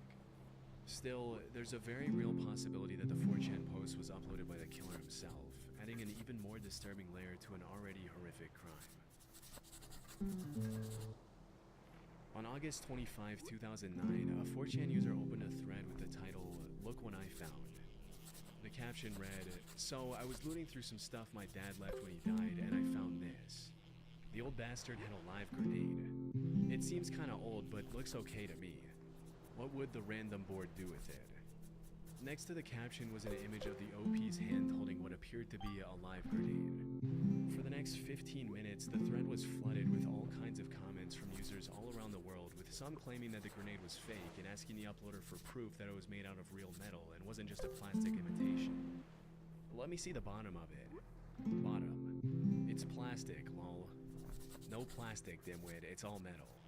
With this comment, the OP included an image of himself holding up a lighter to a grenade, which is obviously a horrific idea. Still, it was nothing compared to what was coming. Disturbingly, some of the other commenters encouraged the poster to throw the grenade in the toilet, saying things like, "Toss in toilet, don't flush, wait for epic fountain." You would think that the OP would be able to interpret the comment as a joke, but sure enough, a few minutes later he posted another image, this time showing his hand holding the live grenade over the toilet along with the caption, "Should I?" This is where the story gets pretty disturbing. After posting this image, the OP suddenly went silent. Over the following minutes, other commenters jumped in to ask him what he ended up doing with the grenade, but there was no response from the OP. Shortly after, a commenter uploaded a screenshot of an article that had been published by a news station in Guatemala that same day. Chillingly, the article broke the story of a 17-year-old boy named Oscar Lopez who had passed away after detonating a live grenade in the bathroom of his house. According to the article, the boy's dad had been involved in the military at some point, which explains why it was in his home. Because of the timing, most of the commenters concluded that Oscar Lopez was the OP, and immediately condemned the users who encouraged him to throw the grenade in the toilet. In the weeks following the incident, several news stations from Spanish-speaking countries published the story, which brought a lot of attention to the original thread on 4chan. Over the years, the story of Oscar's grenade has been reposted all over the internet thousands of times. And it's made its way into dozens of YouTube videos covering the most disturbing incidents caused by online threads. However, through my research, I wasn't able to find the original article or anything that would indicate that the story was real. Even after spending hours searching through online archives, I found absolutely no trace of the original article, which suggests that the article could have been faked. The only articles I did find were the ones that were published after the incident and cited only the original, non-existent article as their source. It's also pretty suspicious that the article was allegedly published pretty much within an hour of the OP's last comment, which further supports the idea that the whole thing was fake. It's possible that the OP himself could have posted a photoshopped article screenshot from another account to get attention. Or that he could have made the original post and then went quiet to get a reaction from the crowd, after which another user could have jumped in to keep the story going with a fake news article. Although, it's still very possible this is real, and the original article has just since been lost to time. Because the incident is over 15 years old at this point, we'll likely never know the whole truth. Back in 2009, dozens of 4chan users started to bring attention to a pretty strange phenomenon that was taking place all over the internet, in which some mysterious comments about key lime pie were cropping up on countless websites, blogs, and forums everywhere online. Although the original 4chan threads in which these discussions took place have since been deleted, I was able to find some more recent Reddit threads covering the same key lime pie phenomenon. In 2016, Reddit user KeyLimeWTF uploaded a long post about his or her investigation into the whole thing, and it read, "So, I'm just gonna throw this one out there since I haven't found anyone who's investigated or discussed this super weird, almost nonsensical mystery. To begin, I was reading a story in my local college newspaper. In fact, it was the most read article on the site. There were 3 comments on the story itself, and one of them seemed utterly strange. There's an absurd amount of references to pop culture names as well as some political names. But the subject of every line relates back to, more often than not, these things. Mrs. Anita Pelaez, Captain Coochie Pelaez, Key Lime Pie, some Coochie's restaurant, North Carolina near the Biltmore Estate, Key West, Florida. And not every post is exactly the same, but some are. Some reference weird pop culture icons, while some just seem to be weird out-of-place pie recipes. The oldest post we found was from 2009, with the most recent being an awful TMZ story. Super weird, but if you were to Google or research those names associated with key lime pie, what you would discover is that this has been posted all over US media sites. A couple of things here that we discovered down the rabbit hole. Coochie's Key West Bar and Grill existed in one way or another. It's listed on local eatery websites and Google Maps, but there's really no information as to what exactly it was. The majority of the posts we found were done by a Jake Carson, a fake name, or by celebrity/political figures. Nothing totally makes sense, yet everything is related. Also, who would go through this much trouble for something as ridiculous as key lime pie for a restaurant that isn't real? I found that pretty much everything the OP was talking about in their post was perfectly true. There are indeed thousands upon thousands of strange comments and reviews about Captain Coochie's key lime pies on countless random websites. And a lot of these comments have appeared on sites that have absolutely nothing to do with pie, such as this extremely long and somewhat inappropriate comment that was posted on a memorial site for a woman from San Jose who passed away at 74. As I also found, a lot of these comments are posted in articles and blogs revolving around suggestive content, such as this other one that appears in an article about a dating show. It reads, "That Captain Coochie Pelaez of Coochieridaville over in Asheville, North Carolina sure enough is one wild and crazy guy. All the women are so wild about him and his famous cheeseburgers and key lime pies." But even though these comments are definitely weird, these are just 2 of thousands of accounts that have been created to post these comments everywhere online. As you might have noticed, the phrasing of these rants seem to follow a bit of a pattern. In pretty much all of the comments, almost all the words have been capitalized where they shouldn't be, and the poster always signs off in the same way, with 3 dots after the last word, followed by a fake name. I found that these comments have also been made on random Facebook posts. As you might have guessed, a bunch of people over the years have reached out to these Facebook accounts, and the responses they've gotten have been pretty disturbing, as you can see in this 2016 Reddit thread. The post reads, "I decided to send Coochie Pelaez a message and ask him when the world can know who Captain Coochie is. I didn't expect a reply, but roughly a month later Coochie replied, 'There's just no medicine like an all-natural key lime pie made from scratch.' Plus a bunch of other garbled nonsense about key lime pie. After a little bit of back and forth, the user asked Captain Koji for the address of the restaurant, and this was the response they got. Close your eyes, let your ears listen to the radio. Do you hear my voice? Can you hear your own soul scream? Let me choose. My voice that predicts the future or your tormented reach. What do you choose? You can choose. Your life, your future.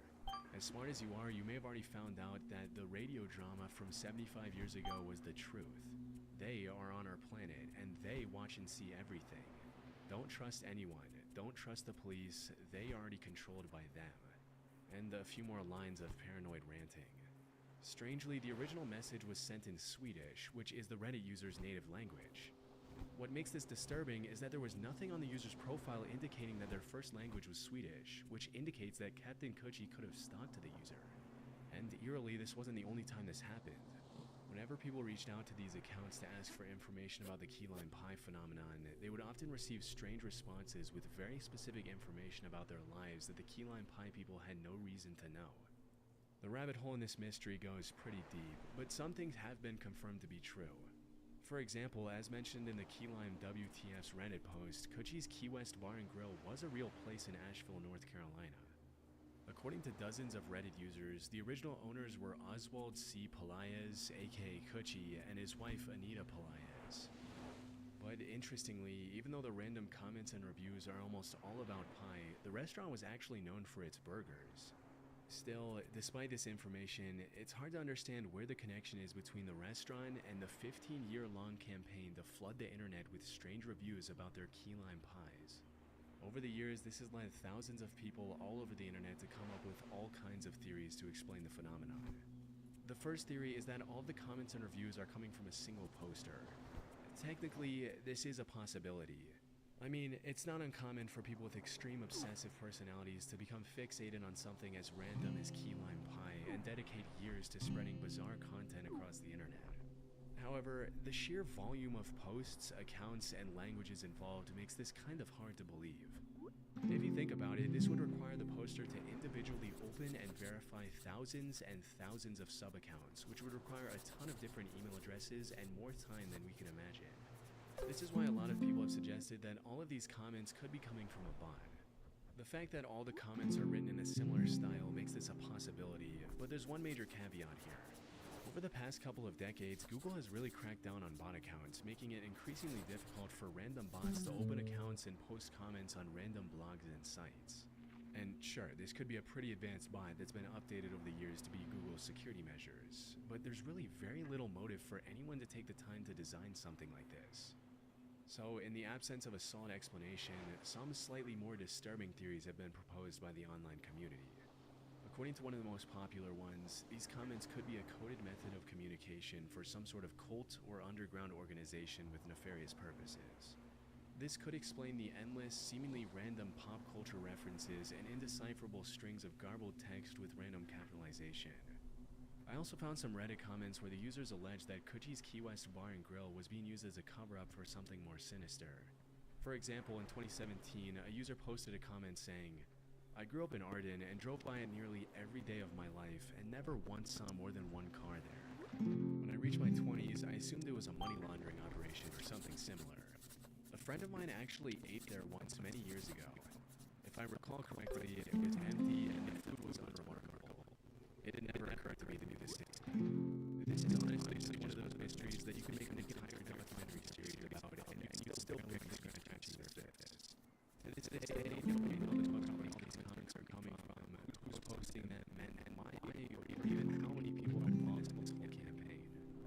And considering how deep the rabbit hole goes with this one, we can safely assume that it'll probably stay that way for a long time. On Christmas Day 2014, an anonymous 4chan user opened a pretty disturbing thread with the words, "I bought a Wii U, but it was broken, so I opened the Wii U, and this thing was inside. What is this?" Next to the captions, the user uploaded a couple of images of some sort of brown, oval-shaped object inside the console. At first glance, the OP thought it was probably something an animal had left in there, but a few minutes later, he followed up with some images that looked like something straight out of a nightmare. Apparently, the brown object was some sort of spider nest, and as soon as the OP cracked it open, it looked like this. A few minutes later, the poster commented, At least the spiders are already dead. Whatever happened, it's an egg opened too soon or an egg that never managed to open. The spiders must have devoured each other to stay alive and eventually grew to max capacity and truly died. The size shows they're adults, but the color shows they literally have no plating or skin. 3 minutes later, the OP gave a chilling update saying, "This one was still alive." And this is where the thread starts to get a little disturbing. Just a few seconds later, another user commented on the post saying, "Okay, I googled it for you, OP. That's a dirt dauber nest. The spiders are paralyzed inside of it. If they're not dead by now and they're actually fresh catches, they're gonna be waking up soon." And responding to the image of the live spider the OP posted, the user warned, "This spider kind of looks like a brown recluse. If you let it sting you, your arm is gonna start rotting while you're alive." Responding to the original picture of the spiders, another user commented, "By the looks of it, the last one just woke up, and the dirt dauber might not even have started laying its larvae yet. If that's the case, these might all just be paralyzed. Also, I'm afraid for OP's life, since the spider that did wake up looks like a brown recluse, and if that's actually the case, the OP has a dirt dauber nest full of brown recluses. He's in for one hell of a ride." Over the next several minutes, dozens of other users jumped in the chat to warn the OP not to provoke the spiders under any circumstances. Fortunately, shortly after, the OP posted a final update to the thread saying, "OP here, they weren't dead and they started to move. I ran out of my house and called the exterminator. I'm posting from my cell phone." It's pretty disturbing to think that a nest of poisonous spiders could be growing inside of one of your consoles without you knowing it. And according to another commenter, it's actually pretty common for dirt daubers to do this. Thankfully, it looks like the OP was okay. In March 2020, an anonymous 4chan user posted an image of a missing girl named Lisa Irwin, along with a set of coordinates that point to a random location in the middle of the trees somewhere in Lakeside Village, Kansas. For context, Lisa had gone missing in October 2011 when she was just a 10-month-old baby. That day, Jeremy Irwin, Lisa's dad, came back from work at 4 a.m. and immediately called the cops when he saw his daughter was missing from her crib. Disturbingly, he mentioned to his wife Deborah that the front door was unlocked and that 3 cell phones were missing. During the investigation, a bunch of really strange things started happening, and it was hard for the cops to make sense of anything. Even though some witnesses had reported seeing a strange man carrying a baby wearing a diaper near the area where Lisa had gone missing, they didn't have enough evidence to arrest a particular suspect. Surveillance video from the area showed a man dressed in white leaving a wooded area near the Irwins' house at 2:30 a.m.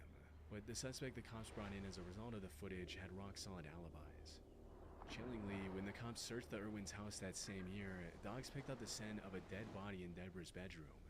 When the authorities confronted her about it, she claimed she didn't initially look for her daughter because she was afraid of what she might find.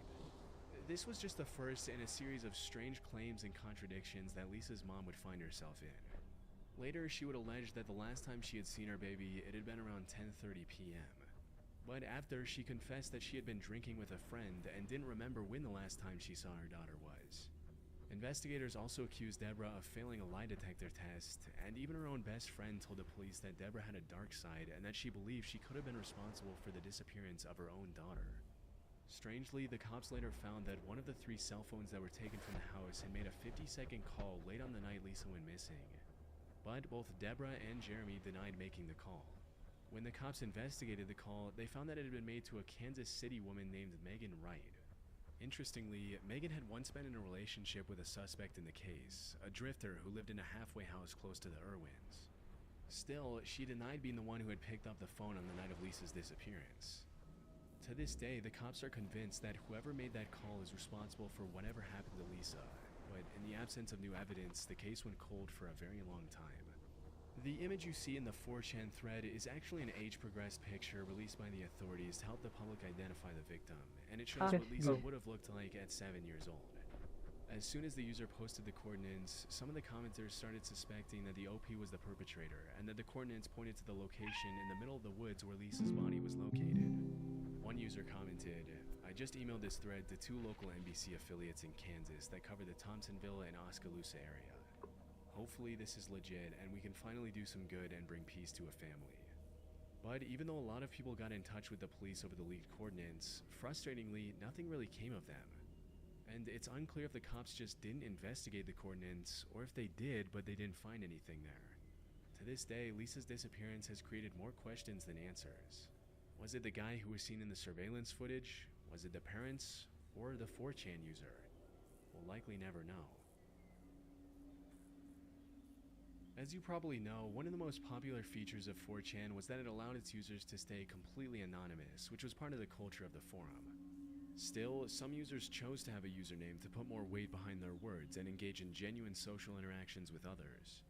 This was the case with user UTV, who was very active on the 4chan sports board back in the day. Based on his post, UTV was an Englishman who followed the Premier League, was a fan of Aston Villa striker Christian Benteke, and hated Manchester City. Most of his interactions in the boards he participated in are pretty much exactly what you'd expect from a slightly aggressive sports fan in an online board. But there was one thing that made UTV's post stand out in the sea of 4chan threads. Strangely, UTV had a secret admirer, an anonymous user who tracked, archived, and followed every single one of UTV's posts and comments across more than 250 threads. Whenever UTV posted anything, the anonymous user would archive his posts, comment on them, and summarize his activities with perfect precision. At first, it was kind of funny, and it seemed like the user was just a troll who liked to mess with UTV for no particular reason. And it seemed like the trolling had the desired effect, as UTV would often blurt out some pretty aggressive comments at the anonymous user, frustrated with the level of obsession the user had developed towards him. In one thread, UTV commented, "Archiving my posts in here is one thing, but you're actually stalking me in other threads too. Get a life." After weeks of stalking and obsessing over UTV's every move, the user earned himself the nickname The Archiver from other board members who found his activities hilarious. Unfortunately for UTV, the more he engaged with the Archiver, the more the Archiver would obsess over logging, categorizing, summarizing, praising, and decorating his posts. And like I said, at first it was kind of funny, especially if you were just a random 4chaner watching the whole thing develop from a distance. But after a few weeks, the plot took a pretty creepy turn. In July 2013, the Archiver was no longer satisfied with simply logging the posts, so he started composing songs and poems based on UTV's interests and personality, including a limerick that read, "There was once a young Phil from Kent who loved to call Frodo an ent. He bet against Villa in a 3-1 thriller. They lost and his money was sent." It's worth noting that UTV's real name was actually Phil, meaning the Archiver had started finding out more and more personal information about him as time went on. Over the following weeks, the Archiver progressed from songs and poems to other kinds of worship and obsession, which included making ink blot tests featuring UTV's posts, as well as designing detailed floor plans for the home he would like to live in if he and UTV ever moved in together. He even made preparations for UTV's funeral with detailed instructions for his family to follow on the day of the ceremony. The madness continued for several weeks, until on October 7, the Archiver made his final post about UTV in the TRB board, saying, "I have been with UTV for 255 threads. This is the last one. My parents have discovered my UTV works, and they have insisted I remove everything of the type from my computer and be done with it. They will be monitoring my activities now to ensure I cannot do it anymore. This is my final message. I'm sorry to UTV, and I hope he sees this and understands. I have one more gift to share with him. This 97-page document contains every personal work I've created that involves UTV in any way. It is for him. I do not want anyone else to read it. However, I cannot stop you from doing so." As the entire internet soon found out, the Archiver wasn't lying about the document. He literally compiled an almost 100-page PDF featuring everything he had written and designed over almost 5 months of insane obsession over a random dude on 4chan. The Phil Marillion, as the Archiver titled the document, contained detailed information about Phil's posts, his interests, and his interactions with the Archiver. On the front page, an explanation for the document reads, "Why am I doing this? Because UTV is my passion, my hobby, and my social life. I love him, and I love archiving his posts. Archiving his posts isn't enough. They are my bread and butter, but this is the salt and pepper on the sandwich that spices it up." The rest of the 97-page document is about as crazy as you'd expect from a guy who spent all his waking hours stalking another guy on 4chan. It contains detailed stories and fantasies involving the Archiver and UTV, a detailed plan to make UTV like him more, pictures of inventions and gadgets the Archiver designed using snippets of UTV's posts, an incredibly dark and meticulously planned blueprint to abduct UTV and hold him hostage for £40 million, and so much more stuff that you can't even imagine. When the archiver shared his masterwork, Phil responded only with a question mark and then vanished forever from 4chan. To this day, the internet still doesn't know what to make of the archiver or his motivations behind obsessing over a stranger to such an insane degree. Some allege mental illness, others think the archiver just genuinely loved Phil. But whatever the case, the PDF served as a wake-up call to be careful who you talk to or give information about yourself online, because you never really know what they're doing with it.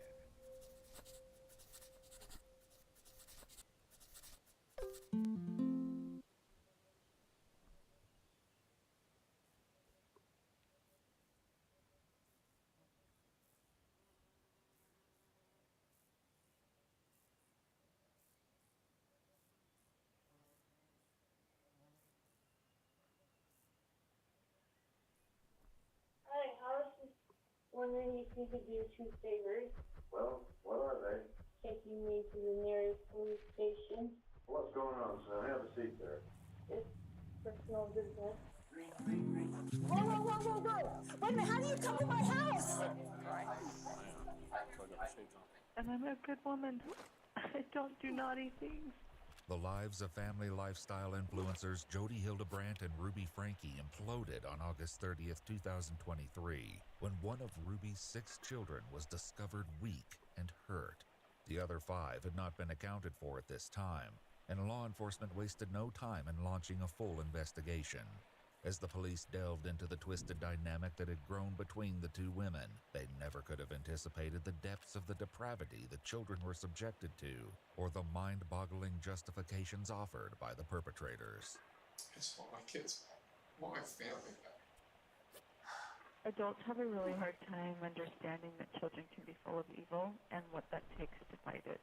The following report is based on police records. When Dan Clarkson answered his doorbell at 10:46 a.m. on August 30th, 2023, he never could have expected his actions would kickstart a nationally publicized police investigation.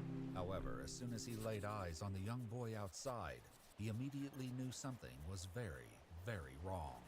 His Ring camera captured the heartbreaking conversation that ensued.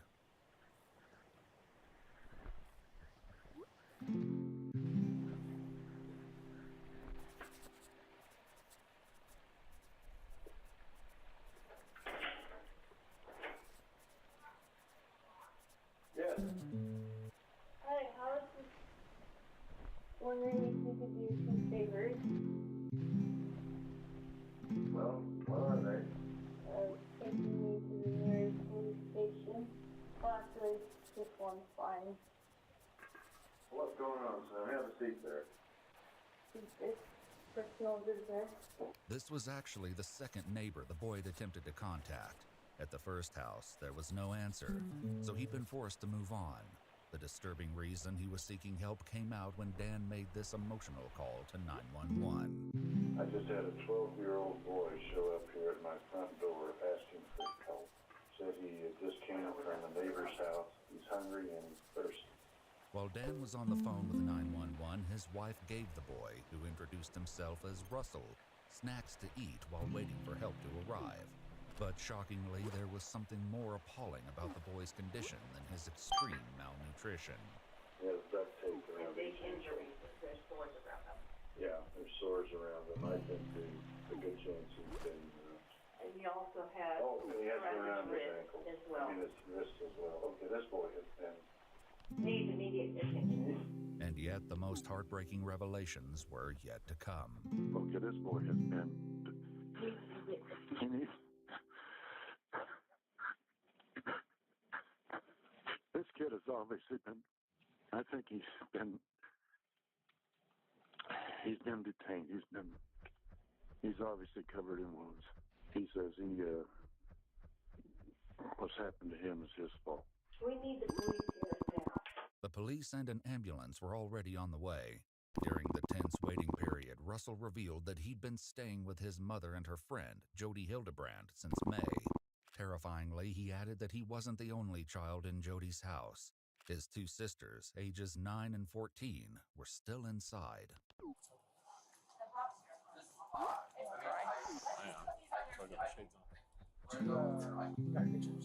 I'll take more. As Russell underwent medical assessment, more police officers arrived. We need to identify that house, and if there's 2 other kids there, we need to go do a security sweep of that house and just help them.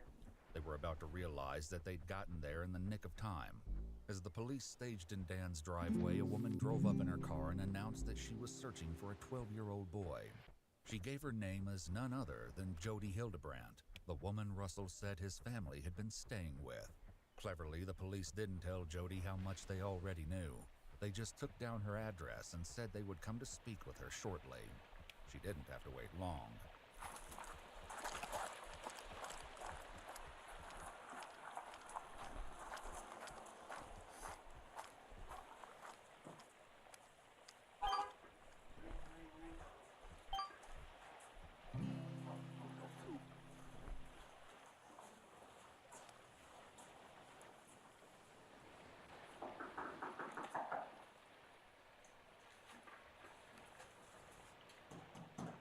Police officers, open up!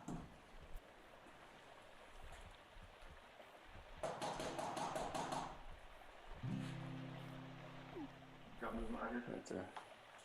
Contact? Got moving right. Open the door!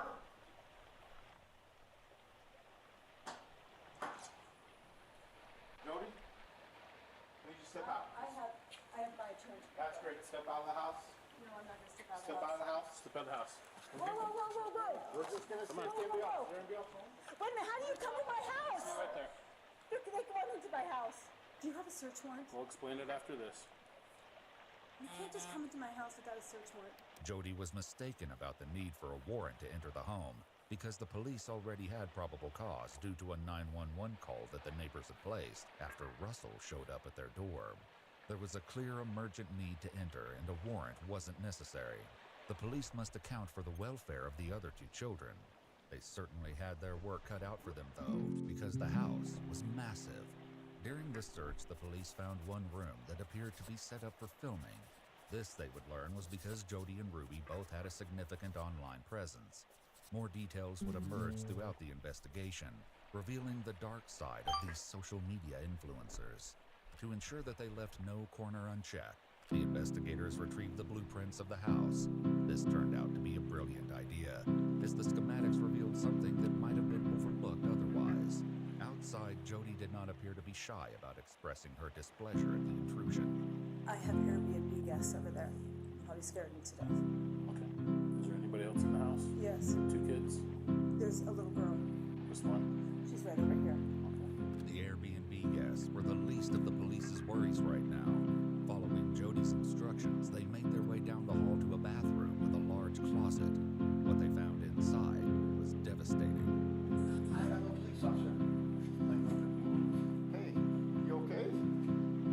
Is it just you in here? I'm Sergeant Tobler. What's your name? I just have one. Where's your sister at? You okay? Huh? You doing okay? You wanna talk to me? That's okay. You come with me though? We got Jody out here. You and Jody? According to the information Jody gave, this was Russell's 9-year-old sister Eve. We want to be best buddies, but we're getting a little mad here because he won't give me his shoes. Guess what? I learned how to ride a bike with no training wheels. Come here, I'll show you. Despite the officer's gentle approach, she sat eerily still and quiet, hardly giving a sign that she could even hear him. You take your time, bud. I'm in no hurry. I'm a police officer. Did you know that? I don't mean to hurt you at all. You doing okay? Are you scared? Yeah? You're okay. Do you need help? I'm not gonna hurt you. Promise. See this right here? It's a badge. It tells me I don't hurt people. I'm just here to make sure you're okay. And I get if you're scared, I would be too. Okay? You wanna come with me? Still, Eve didn't respond. They hatched a new plan to win her over with pizza. While they waited for the food to arrive, the officers kept her company with the utmost patience, refusing to rush her out of the closet until she made the choice to leave. Sit down.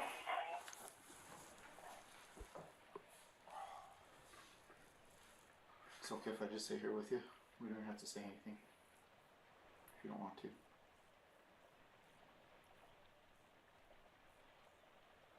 Okay. I'll just sit here with you. Meanwhile, back with Russell, the EMTs got a close-up look at the duct tape and wounds around his ankles. What they found was almost unspeakably gruesome. But even this was overshadowed by what Russell said next. In between bites of the snacks from the neighbors, he told the police officer documenting his injuries additional details, which made the situation all the more sickening. You're not in trouble with me, okay? We're just trying to figure out what's going on. Our main focus right now is you, okay? Who put the ropes on you? What's to help you what? The police report revealed the chilling answers that were redacted in the body cam footage. Russell said that Jody and his mother, Ruby Frankie, had restrained him with ropes to help him with what he'd been choosing. How the women had chosen to treat the resulting wounds left EMTs puzzled. The officer who spoke with Russell repeated the distressing details to his supervisor on the phone. They put cayenne pepper mixed with honey, and then covered that with the plastic saran wrap and then the duct tape over the wounds. Detectives had found evidence of the honey and cayenne mixture in the upstairs bathroom, along with more ropes, used bandages, and other wound dressings. When medical got there, they started cutting the stuff off him, and then you can see like the dark around his ankles. You could smell it. When they went to go peel it, they thought it was some of the dressing. It was actually his skin that was peeling. Obviously, the police wanted to talk to Russell's mother to understand what could possess someone to treat a child in such a manner. As of yet, though, Ruby Frankie, along with Russell's older sister, were still unaccounted for. Jody certainly wasn't sharing where Ruby was, as her behavior became increasingly strange as the house search continued. When this officer seemed unreceptive to her stare, she tried a different target. Are you waiting for me to say something, or? Inside, the search went on for more children, especially Julie, the older sister Russell said was at Jody's house. There was no sign of her yet, so the police decided it was time to confront Jody about what they'd found when referencing the blueprints. A safe room in the basement, locked with a vault door. I have a question for you. Yeah. You have a room downstairs that has a safe wheel on the front. How do we get access to that to ensure that there's no one else in this home? Adam. They do need to search. There's nobody else, so I can give them access to make sure there's nobody in there.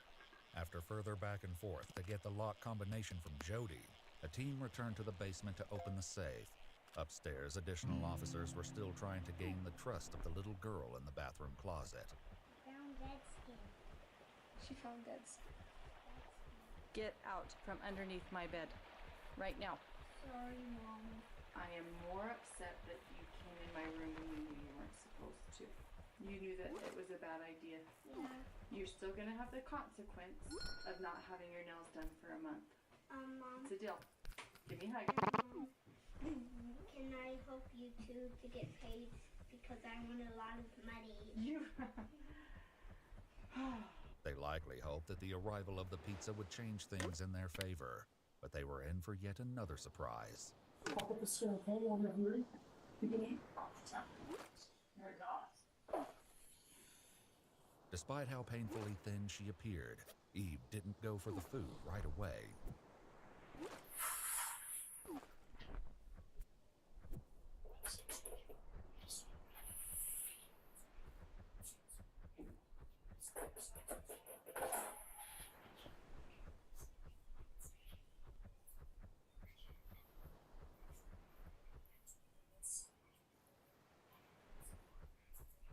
Eve proceeded to eat the entire pizza and requested 2 more large slices from the lunch that the police had. As Eve ate, the plan was to focus on opening the safe, But suddenly, a new priority emerged. With no warning, Ruby Frankie, Russell and Eve's mother, arrived on scene. After determining that she had no weapons on her, she was taken to a separate area of the house to wait out the search. The police would check in with Ruby once they finished going through the house. The only place left to look was the basement safe room. When they opened the door, though, they were likely crushed. Julie was not inside. At first glance, the room looked to be nothing more than a barren bolt hole reserved for emergencies. When they started opening drawers, though, they turned up some stomach-churning evidence. Handcuffs, a length of rope, and a carabiner. Based on the condition of Russell and Eve, the police received an official search warrant that enabled them to collect these items, along with many of the electronics, as evidence. But even after being in the house for hours, there was still no sign of Julie or the other Frankie siblings. The only certain thing was what should happen with Jody and Ruby. They were both placed under arrest for aggravated child abuse. Okay, just place your hand behind your back for me. Perfect. During the arrest process, the officers likely noticed some strange behavior from Ruby. She didn't say a single word, even when put in the back of a police car with Jody. The police had to hope she would be more verbose when the time came to ask her how Russell and Eve had gotten in such miserable conditions. Okay, go ahead and have a seat.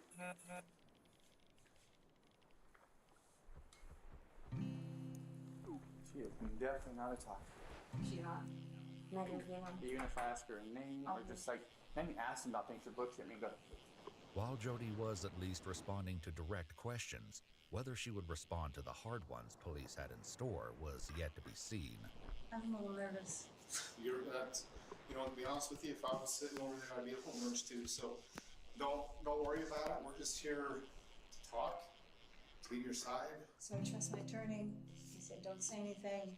And I said, I have nothing to hide. And he's like, I know that, but just let me be there with you when we talk. So you guys seem nice people. I'd like to just tell you, but I don't know who you are. I don't know if you're gonna flip my words. I'm a psychologist. I watch people flip things all the time. So I get it. I sit on your side. I get it. It looks sad that I don't want to answer anything, but it's not because I'm trying to be difficult. Even though Jody refused to talk without a lawyer, trying to get information from Ruby was astronomically more difficult. We're just here to talk to you about kind of a few things involving your kids. So first, do you live down here or?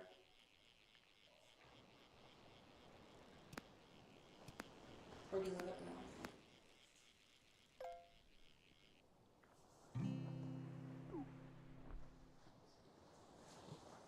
Do you want to talk to me about where you live or how many kids you have? You don't want to talk to us about anything? So yeah, this is just your chance to tell us. We're just trying to get your side of the story. So it's your chance to do that. But it's up to you. I'll wait till I have a lawyer. Okay. So you want to talk to us at all? There was hardly any doubt that the two women had done horrible things to Ruby's children. But with both women unwilling to talk, the police still had no idea why. Answers, though, were closer than anyone thought. When the detectives first got to the police station, they found a surprise visitor waiting. Ruby's husband, Kevin Frankie, was there, and he wanted to pick up his kids. With so many burning questions pertaining to the Frankie family, Kevin was detained and taken to a third interrogation room where he was read his rights. how did you find out that you needed to come here? Street. I received a message that I needed to come pick up my kids from the police department in Highlands. And who was that message from? I work with the city.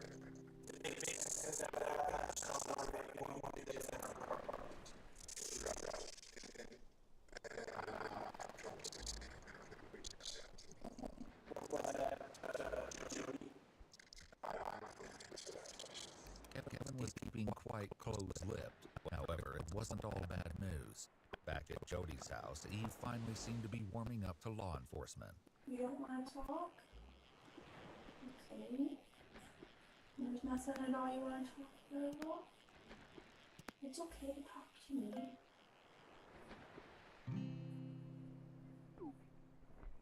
Are you scared?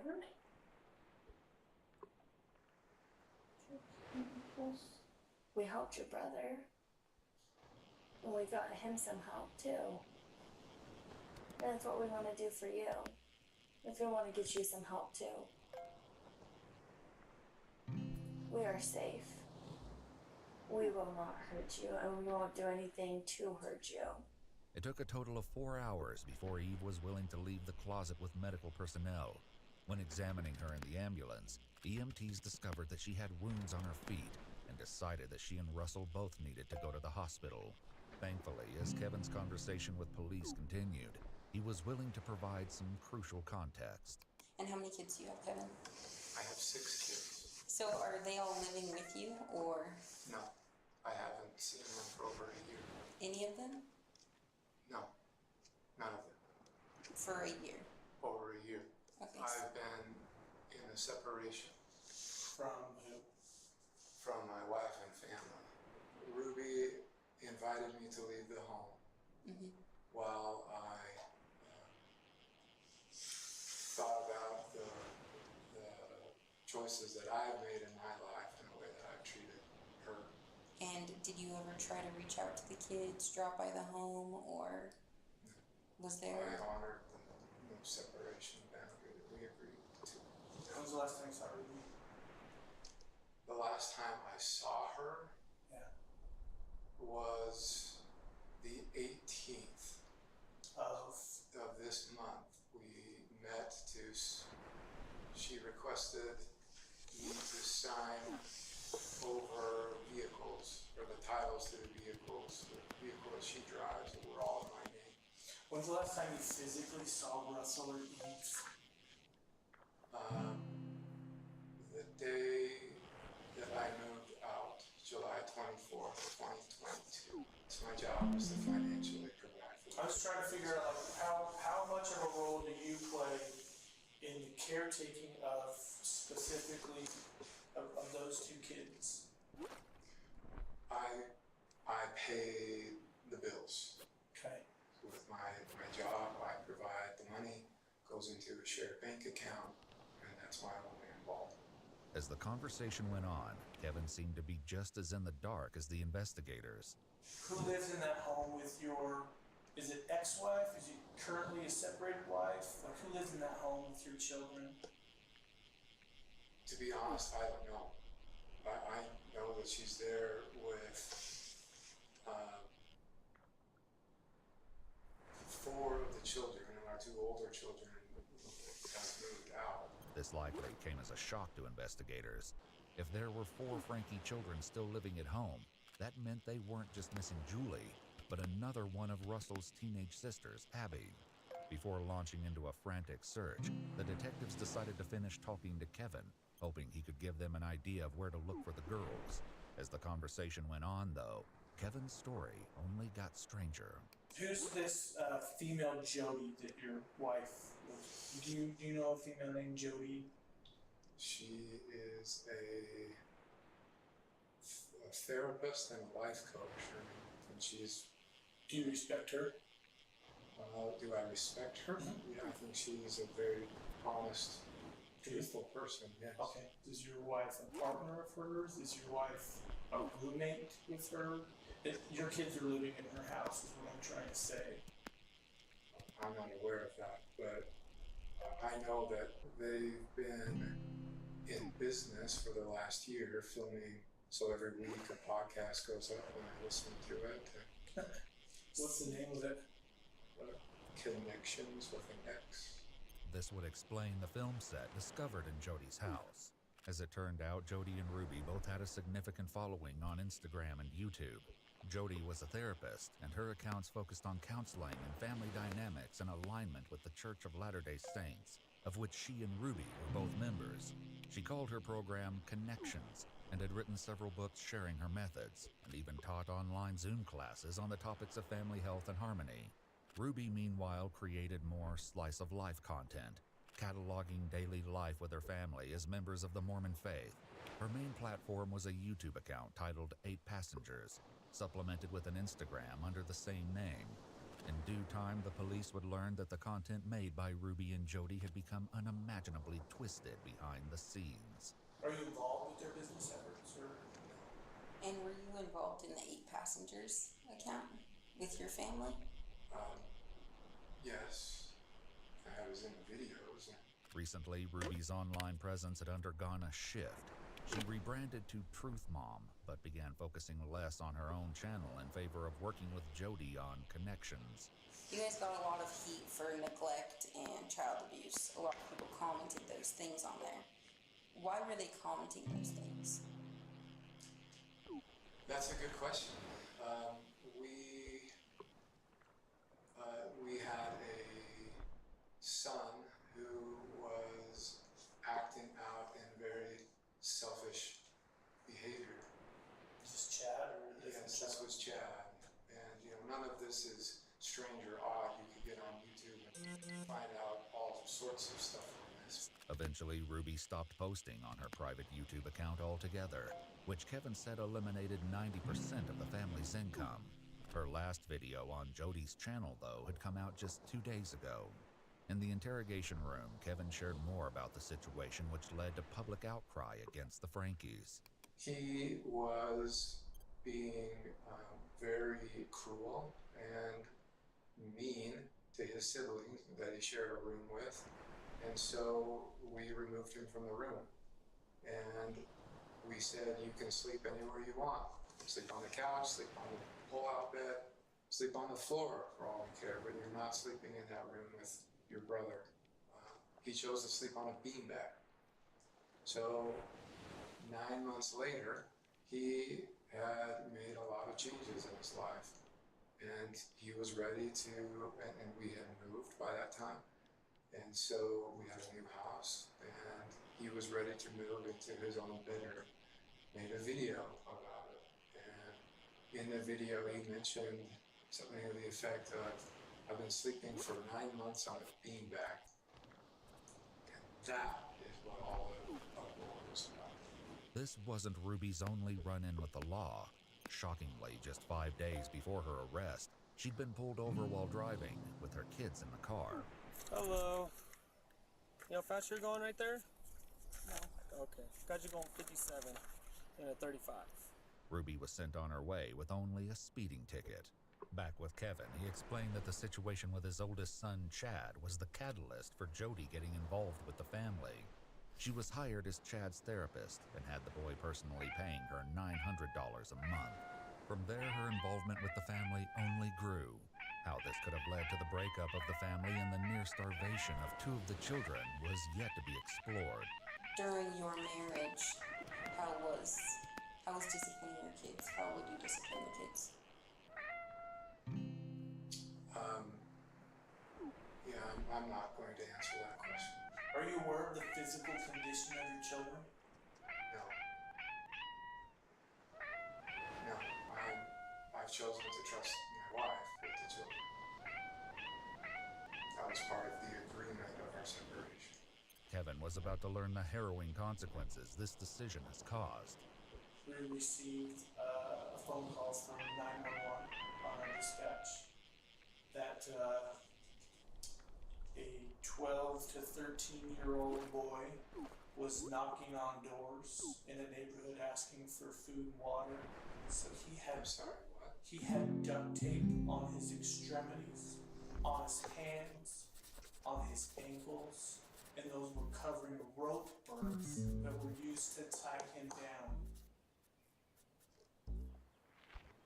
Take a second and think about what I just said. That's the condition of your son.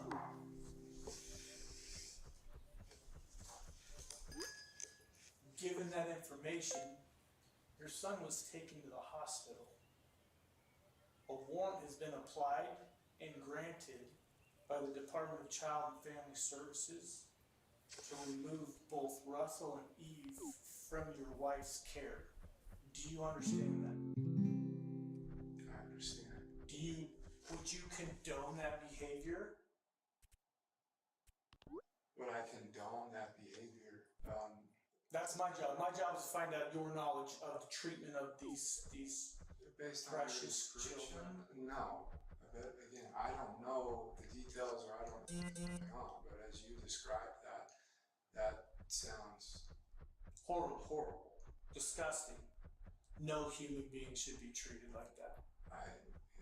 The investigators stepped out to give Kevin a few private moments to come to terms with what he'd just learned. When the investigative team returned 10 minutes later, Kevin took the opportunity to ask a burning question. What's going to happen to my wife? I love my wife. I don't know. I'm being honest with you. I don't know. Haven't had anything to do with I don't know if those charges against my wife. Possibly.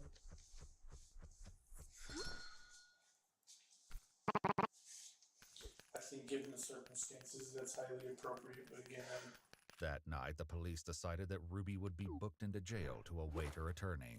Even this, though, failed to get a reaction from her. makes you want to let you know what criminal charges for, so you're under arrest. It's going to be 2 counts, second-degree felony of child abuse or neglect, okay? Do you understand that or no? Are you okay? I'm wondering if there's like a medical clearance that needs to, like, do you need medical attention before you go to the jail? Okay. Have you ever been arrested before?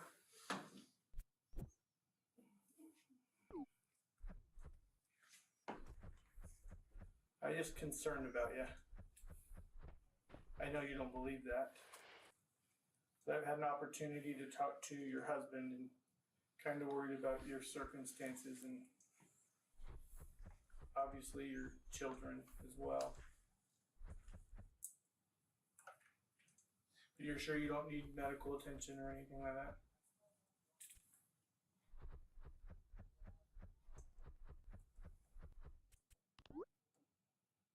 Jody, too, was escorted to a police car to be transported to jail facing the same charges. Still inside the police station, Kevin learns more from the investigators about the children.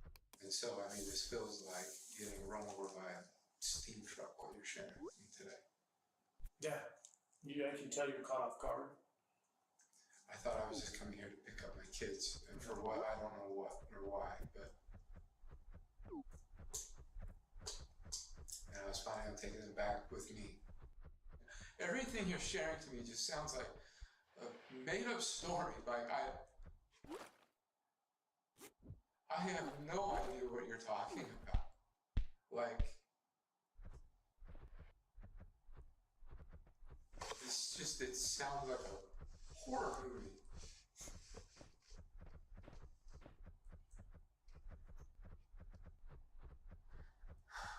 And what you're sharing with me just feels like a sucker punch. I feel responsible. Separating, leaving. It hurts. I know you're all doing your jobs. And I know you all have the best interests of my kids in mind. I appreciate them. Thank you. Thanks. That means a lot. I just want my kids back. I want my family back. I want my wife back. It was doubtful either Ruby or Jody would be getting out of jail anytime soon. Jody grappled with this through the lens of religion while speaking with a friend she called from the county jail. And I don't know if I'm going to be like some kind of example, but when I get out of here, I have a story to tell, and I'm going to try to do everything I can to protect the children, because that's what's happening, is that kids are being just horribly abused. Well, I have just been begging him, like, you've got to explain this to me. Like, I cannot logically figure out what's going on here. I mean, I should be here. I haven't done anything wrong. Ruby, too, made some equally baffling claims during her jailhouse phone calls. But the most upsetting thing is that I am completely misunderstood. That is the most horrible feeling. Like, my own family misunderstands me. They misinterpret me. And poor Jody, they misinterpret her. They misunderstand her. She puts her neck out on the line for people, and then they get mad at her. I mean, it is just horrendous. It's horrendous. And you know what? Every Joseph Smith, every wonderful man of God has had to be misunderstood. And I'm a good woman. I don't do naughty things. This is a witch hunt. It wasn't all dark and twisted news, though. In a stroke of luck, the police located Julie and Abby. Shockingly, they were nowhere near the family home in Springville. Rather, they were located more than 20 miles away at a house belonging to Ruby's friend and fellow Connections member, Pam. How she'd gotten there, though, remained in question. Pam was handcuffed when the police arrived and agreed to answer some questions while waiting for additional investigators to arrive. While one officer sat with her, the other took the opportunity to check in with Julie. Do you need medical attention at all? Okay. Is there a reason you're so scared right now? It's us? Okay. Well, I'm sorry if you've had a negative interaction with law enforcement in the past, okay? My intention is not to scare you. Do you go to school? Down the driveway, Pam was unhandcuffed when investigators arrived from Springville. She told them that she'd received a call from Ruby asking her to pick up 2 of her daughters while she dealt with a family emergency. Up until this point, the officers were under the impression that it was only Julie at the house, but Pam clarified that her older sister, Abby, was also there. Thankfully, neither she nor Julie appeared to be in physical distress like Russell or Eve. Julie and Abby appeared hesitant to go with DCFS representatives when they arrived, but were safely taken into custody to await the outcome of the investigation. The uncertainty over Abby and Julie's whereabouts had been answered, but so many questions remained. First and foremost, the quandary of what could have happened to leave Russell and Eve so frail and traumatized. Kevin returned to the police station with his lawyer for a second interview. The additional details he was about to share were nothing short of astonishing. Have you found the pen papers? The pen papers. So it described all of the visions and trances and everything that Jody and Ruby went into. How thick would you say it was? It was like 3 inches thick or so. And there were hundreds of pages of written documents. It's something Jody would not want found. Yeah. But she wouldn't want to destroy it. Because we do have Ruby's journal, which is from those dates that you mentioned. These things are going to be so... The stuff she wrote in the pen paper, she would not write in her journal. The stuff she wrote in the pen papers was not intended to be read by anybody until God would decree them to be written as scripture for the whole world to read. Okay. I believe that's what we have. It wasn't certain whether the documents found by the police were actually Ruby's pen papers or just a journal. Regardless of what they were called, the contents revealed a wealth of heinous secrets. On July 10th, 2022, Ruby wrote, "Eve and Russell have been in so much deviant behavior they won't control their bodily functions. I never would have suspected the cold, dead heart Russell has." Ruby echoed these sentiments in one of the phone calls she made from jail. Adults have a really hard time understanding that children can be full of evil and what that takes to fight it. According to the journal, Russell and Eve were locked in closets, made to do physical labor, wall sits, jump on a trampoline, stand out in the rain, and carry heavy boxes up and down the stairs for hours on end. When Eve slipped and fell while carrying the boxes, Ruby accused her of doing so on purpose, and then shaved her head as punishment.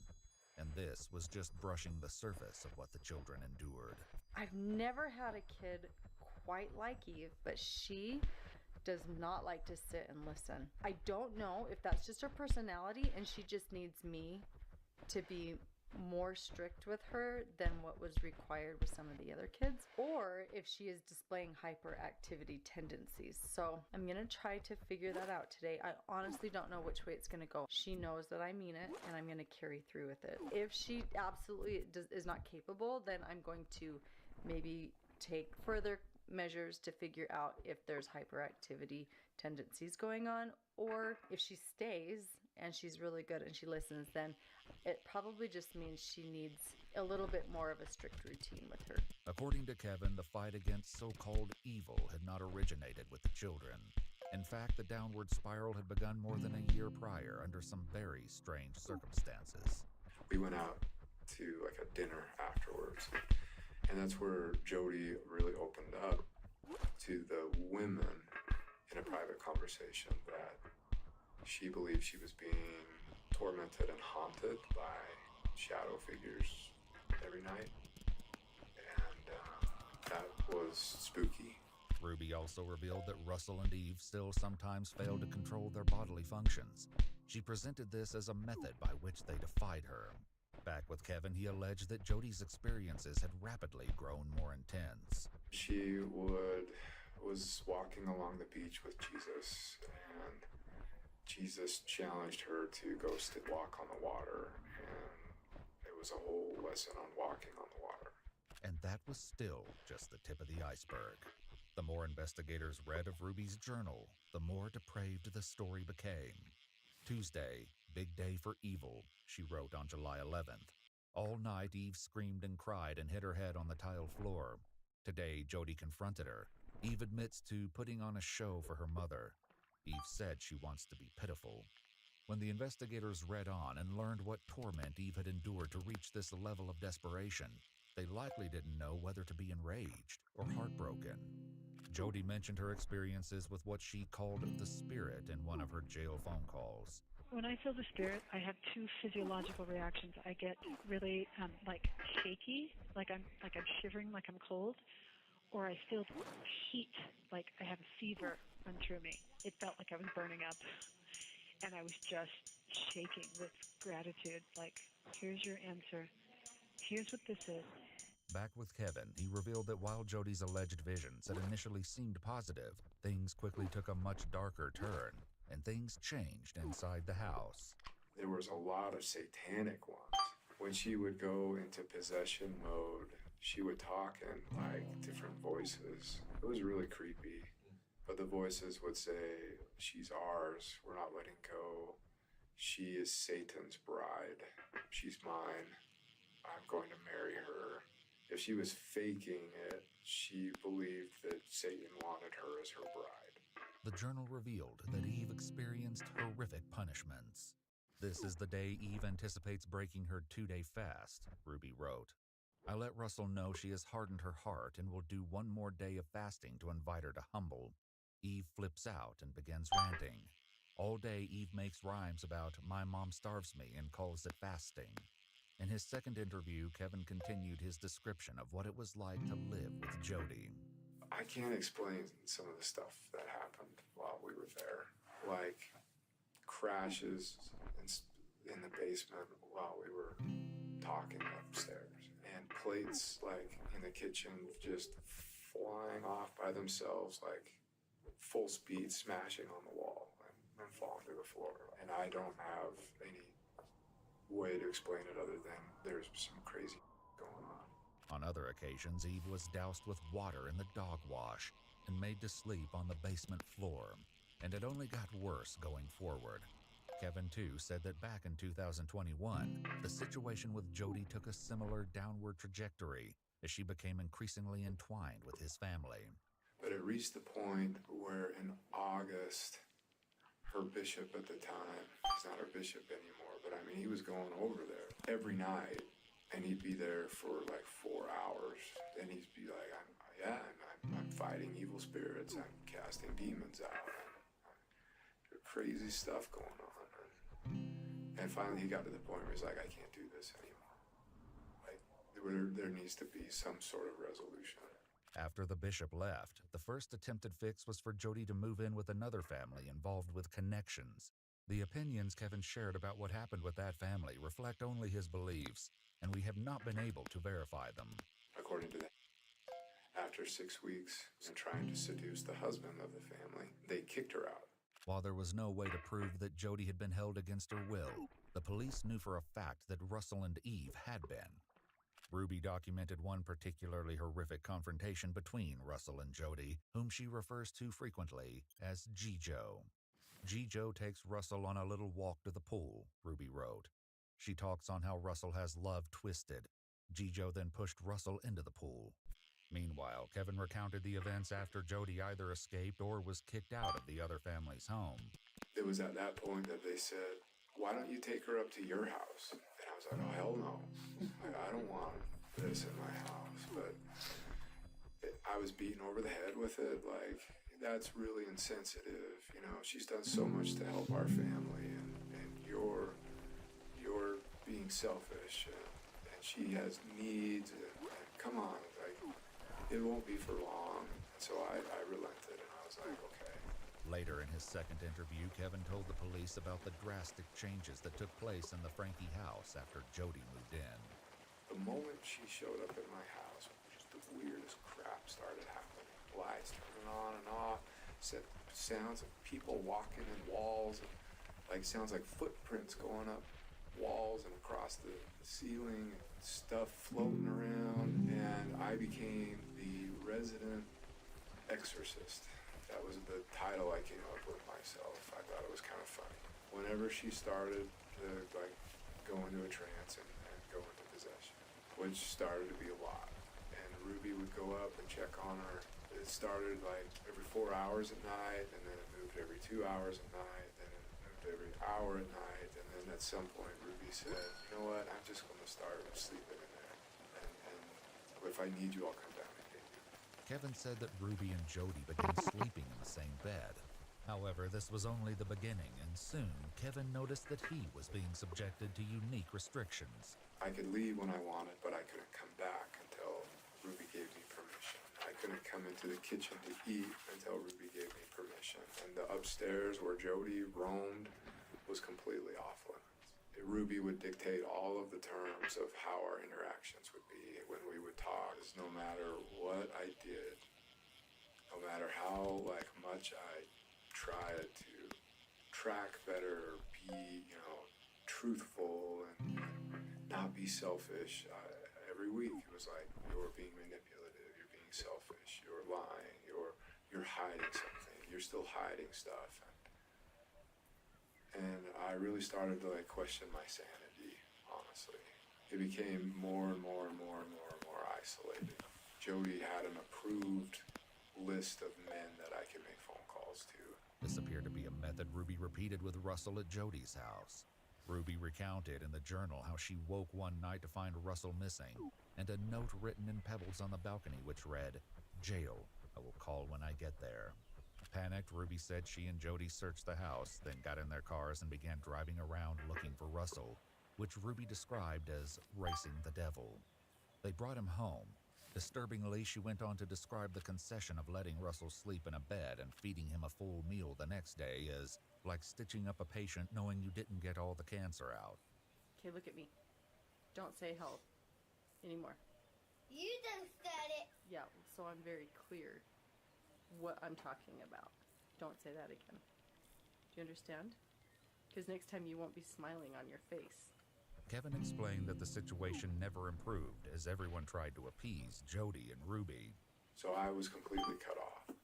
If I went to my church leaders, I was seeking enablement. If I went to my family, I was seeking enablement. If I went to anybody, I was seeking enablement.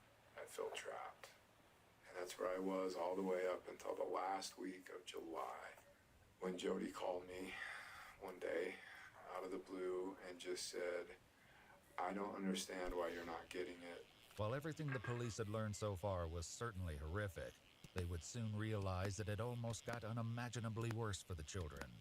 Based on the journal entries, the authors believed that the children's bodies needed to be engaged in painful good work as punishment. Just as Ruby and Jody set out to look for rural land in Arizona for the Frankie children to work, Ruby got a text. "I found the land."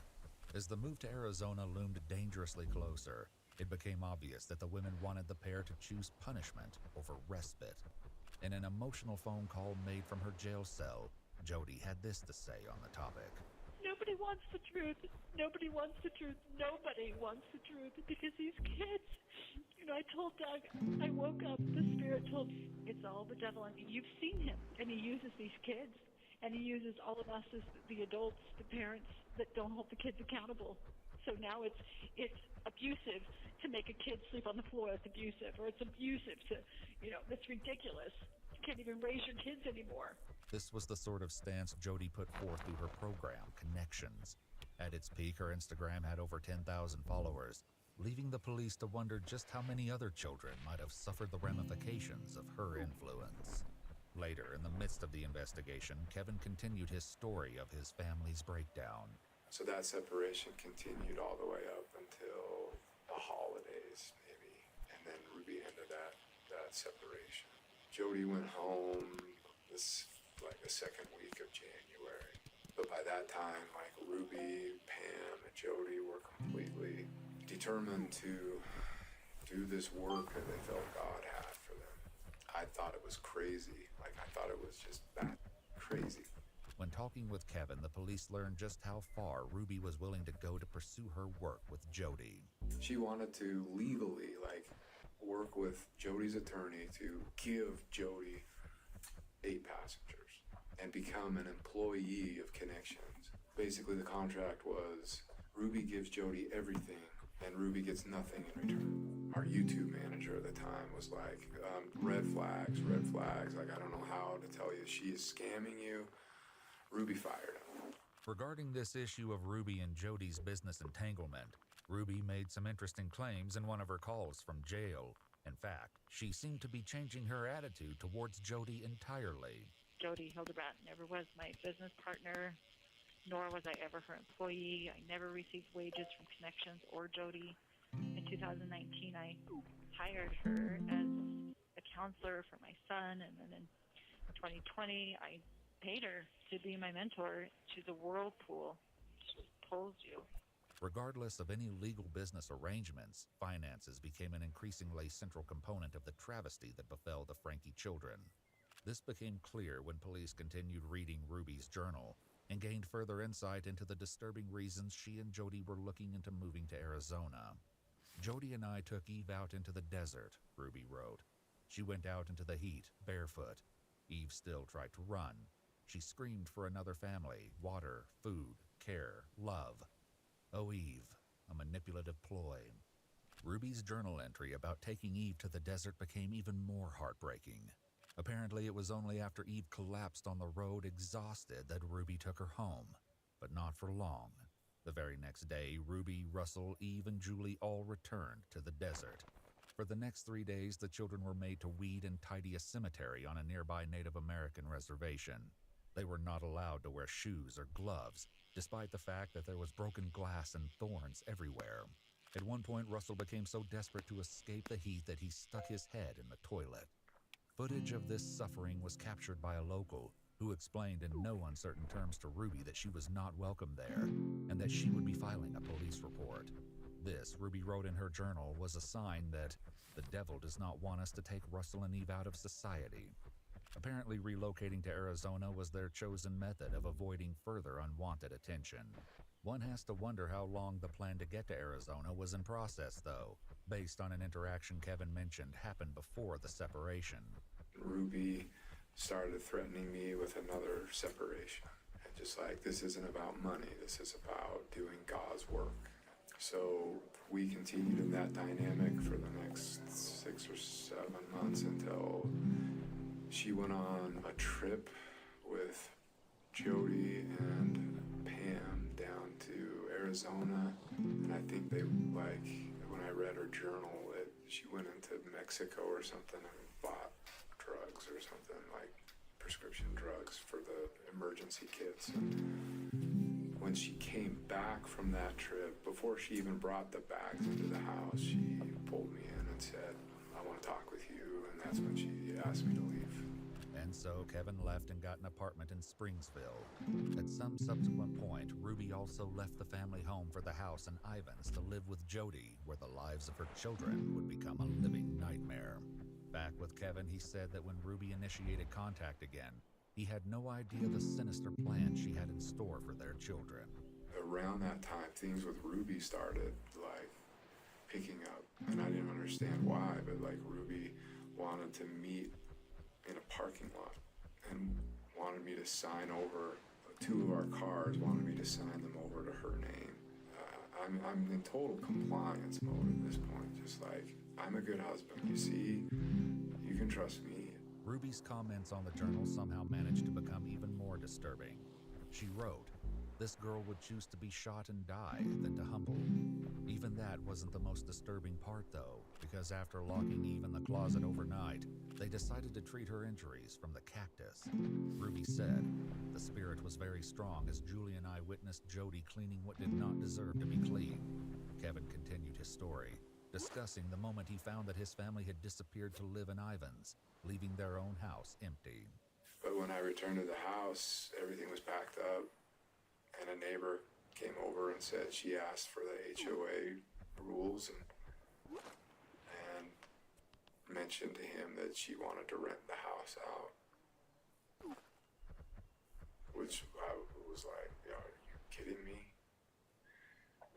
And she wanted to sell the house, but couldn't because my name was on the mortgage. In another jail call, Ruby revealed that the Arizona scheme had gotten further along than anyone yet knew. One shudders to think what could have happened if Russell hadn't escaped before the move. Hold the money, and they have it in a bag. With you? Do the police have it? Well, I don't know what the police took. But the bag is at Jody's house? They can't just take people's money. I mean, that's not right.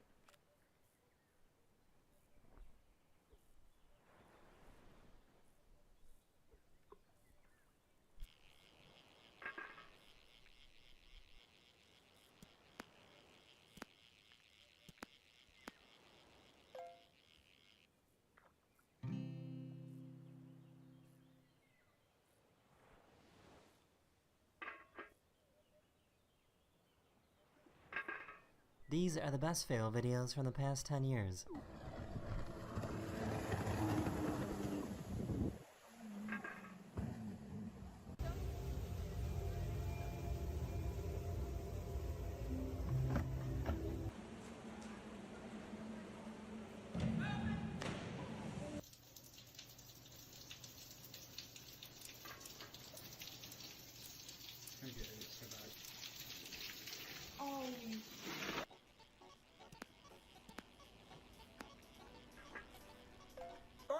Some extreme wind picked up these porta potties and threw them up in the air.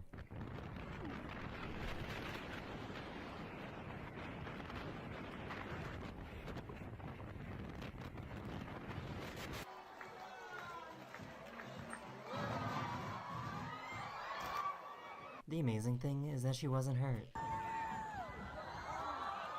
He asked for some help to remove this cactus that got stuck to his leg.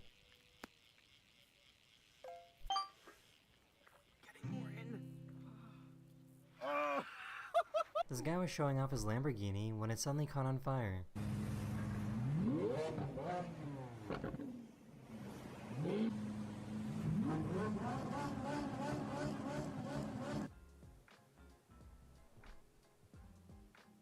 She thought for sure that her phone was waterproof. What? It's waterproof! These two explorers were climbing an iceberg when it started flipping over.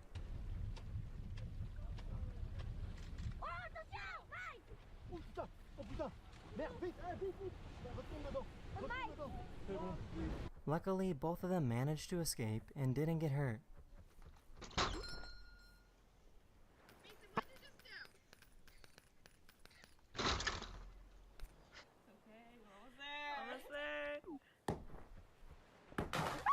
But can you chug a sparkling water and not burp?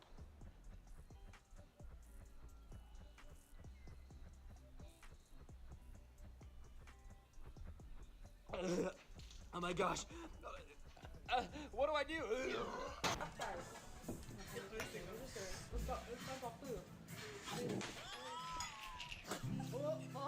A hearing was taking place during a virtual court session, and a lawyer forgot to turn off the cat filter. Mr. Ponton, I believe you have a filter turned on in the video settings to take we're a trying look. Can you hear me, Judge? I can hear you. I think it's a filter. It is, and I don't know how to remove it. I'm prepared to go forward with it.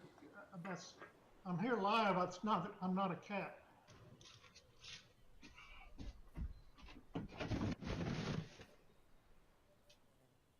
It is, and I can hear you. I think it's a filter. It is, and I don't know how to remove it. I'm prepared to go forward with it. I'm here live. It's not that I'm not a cat.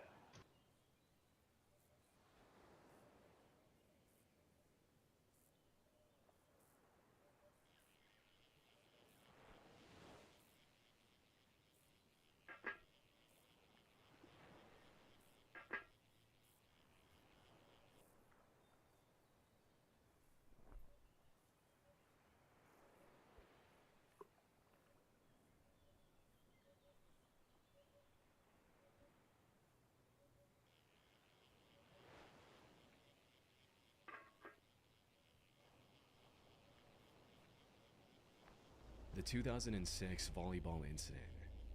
On July 2nd, 2017, an anonymous user posted a thread on 4chan's paranormal board saying, "How does one live after taking the red pill on the 2006 volleyball incident?" Now, if you're wondering what that incident was, it's a strange and disturbing story. The post was referring to a supposed mass shooting where a gunman killed 14 people during a high school volleyball game in either South Dakota or Nebraska back in 2006. But here's where things get strange. If you search for any information about it online, you'll find nothing. No news articles, no official casualty reports, nothing. Just conspiracy theory websites and the occasional Reddit post asking if it even happened. It's like the whole event either never existed or was somehow erased from history. But despite the silence online, there are many people who claim they remember hearing about it. Some even say they were at Mount Rushmore around that time and heard a report about it on the radio.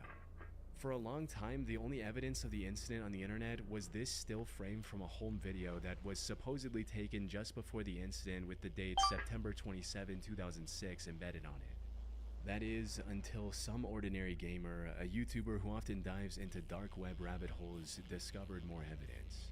While browsing the Late Nights forum on a 4chan-like site, he came across the gruesome pictures of a bloody school gym that were allegedly taken soon after the shooting had already happened. So right here, let's go down a little bit over here. They've got 2006 volley. Oh my god. Oh, we're gonna have to blur this one. Jesus Christ, that's actually like death footage. I think I remember this. I was searching around for some sort of proof of this happening, and apparently this is a snippet from a home video. Oh my god. We have to blur that out. I gotta make sure we note that, blur it real quick. Let me add that to the notes here. Jesus, it's like an actual straight up bloody massacre. It's like VHS recorded. This has to be from like a movie. There's no way. This has to be from like some movie. It's crazy as hell. That it's got like a CBI not for release. Like I assume CBI stands for like some sort of a governmental organization or something.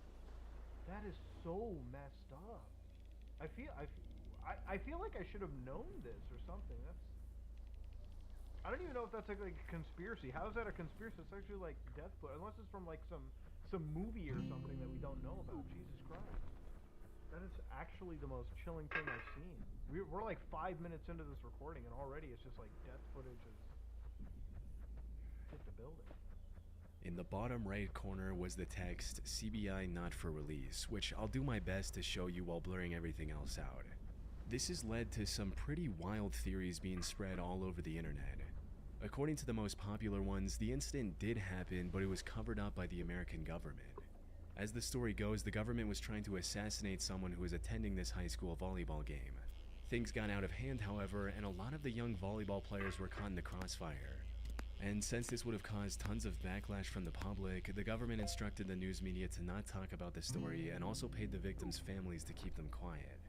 However, while the US government is no stranger to covering up the truth, I have to admit, this one is quite far-fetched. Keeping something this big under wraps for so long feels pretty out there. At some point, you'd think the truth would slip out. A somewhat more reasonable theory is that this is a classic case of the Mandela effect, where large groups of people collectively misremember something. And coincidentally enough, I actually did find a similar incident that happened in 2006 in that region. In the Platte Canyon High School situation, 53-year-old Dwayne Roger Morrison took 7 female students hostage, attacked them, and ended up shooting one of them. This also took place on September 27, 2006, which is the same date on which the alleged photo was taken before the incident. Its location in Colorado might also explain why people from the Midwest remember hearing about it on the news. But there are some major differences. Most notably, the Platte Canyon incident had nothing to do with a volleyball game, and there was only one death. But in saying all of that, the most likely scenario is that all of this is a hoax. While researching this incident, I came across an interesting post on the forum Above Top Secret from 2017. In this post, the OP was talking about creating a hoax in which multiple school shootings happened in 2006 in tiny towns, but any information relating to these incidents has been mysteriously erased from the public record. But if that's the case, the images that some ordinary gamer came across, where did they come from? Considering it's been over 7 years since this first contraction on the internet, it's unlikely we'll ever know the answer to this disturbing internet rabbit hole. Grave robbing for morons.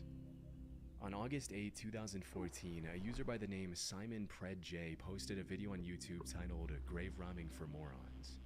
This was a digital re-upload of a very old VHS video, an extremely chilling one at that. In it, a young man goes into disturbing detail explaining step by step how to rob graves and sell the remains on the black market. By the eyes or the nose, you pull out, put your finger all the way in. There's nothing there that will hurt you at all. Or you have to make sure of that. There's nothing that can hurt you. Do not be afraid. Pull it out like that. Do not pull it by the teeth, or else it'll break out like that, and you will have holes. What makes this video even more unsettling isn't just its content, but the mystery surrounding it. No one knows who the man in the video is. To this day, his identity remains unknown, and no one has come forward to claim responsibility. This has left the internet in two fiercely opposing camps. Some believe this is authentic footage of a real grave robber. Others argue it's an obscure horror short crafted purely for shock value. Surprisingly, I came across evidence that supports both sides of the argument while researching this topic. One undeniable fact, however, is that the original video is extremely old. The earliest mention of its title, Grave Robbing for Morons, I found on the internet was a now defunct online store for horror VHS tapes called Shocking Videos. This website listed the tape for sale in April of 2003, stating, "What we have here is genuine camcorder footage of a drunken teenage stutterer giving a half-hour lecture on how to steal body parts from graveyards for fun and profit while holding a fresh, rotting skull in his hands." That said, the original video is likely from the late 80s. We can clearly see the VHS box for the 1987 Evil Dead 2 movie 5 minutes and 43 seconds into the video. And to narrow it down even more, there's an issue of Horror FX magazine visible in the bottom left corner at the same time. This specific cover was a part of a unique Fangoria horror magazine edition released in July 1989, which means the video was probably shot around that year. The horror memorabilia scattered throughout the footage implies that whoever created this video might have been a die-hard horror fan just trying to make something creepy for the thrill of it. And while most of the gruesome advice given in the video feels very authentic, like describing ways to remove the skull from a body that hasn't fully decomposed yet, there are also sections that seem extremely goofy. Like when the host suggests knocking out witnesses so they think it was all just a dream. Never leave witnesses. If you have to knock them out so that way they think it's a dream. This gives further credence to the theory that the subject doesn't have any real grave robbing experience and is just making it all up for the video. On the other hand, some people argue that the skull he's showing in the video is far too detailed to be fake. As for the inconsistency in the advice, that could be explained by the theory that this was likely his first time robbing a grave, and that he was simply making things up to seem more knowledgeable on the topic than he actually was. But this is where things start getting really eerie. Toward the end of the tape, the guy almost mumbles his full name, but stops himself before saying his entire last name. Okay, this was made by Anthony. Well, as a matter of fact, let's forget the last name. And in 1999, a man named Anthony Casamassima was arrested in New York for stealing an expensive stained glass window from a cemetery. There was a real possibility that this was the same person who made the Grave Robbing for Morons guide. That being said, there are a few inconsistencies that say otherwise. For instance, I did not find any charges against Anthony Casamassima that mentioned him desecrating bodies. He was more into stealing valuable artifacts like stained glass. And more importantly, Casamassima was 40 when he was arrested in 1999. If he made the tape, he would have been around 30 at the time. However, given the young appearance of the video's subject, that seems highly unlikely. I also found a couple more theories as well, but most of them lead to dead ends. One such theory claims the guy in the video might be Craig A. Bradley, who was arrested in 1995 for stealing human remains from a cemetery in upstate New York. Craig would have been around 24 when the grave robbing video was filmed, which fits with the young appearance of the guy in the tape. Plus, he even looks a bit like him. However, the issue with this theory is that Craig doesn't have the stutter that was prominent in the original video. You know, winter months I'm laid off. So winter months don't usually pay. Dig for you and everything. So you dig and your friend digs, and then it's another friend digs. You have to find some place really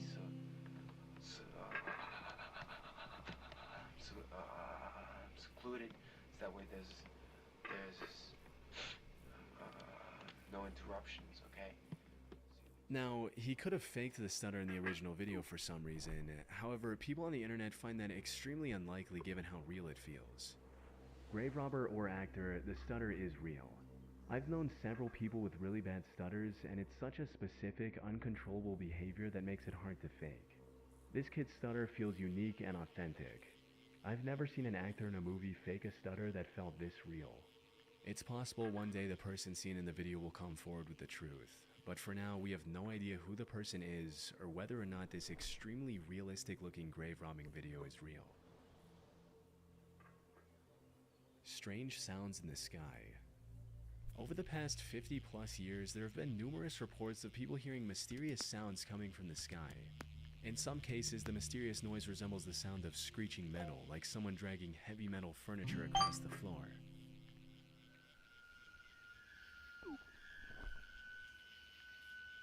However, the most commonly reported noise is a low-frequency hum that persists in the area.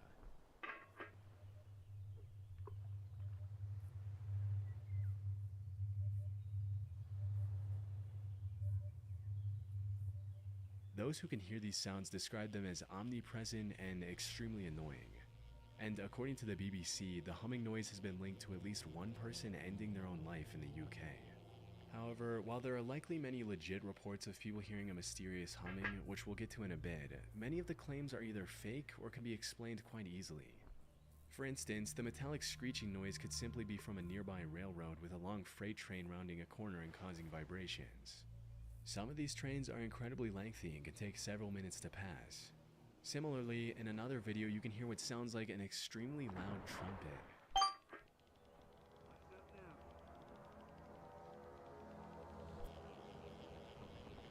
The original poster of this video titled this as a judgment trumpet, referring to the divine trumpet described in the Christian faith. However, given the poor weather conditions in the footage, it's likely just a malfunctioning tornado siren, like this.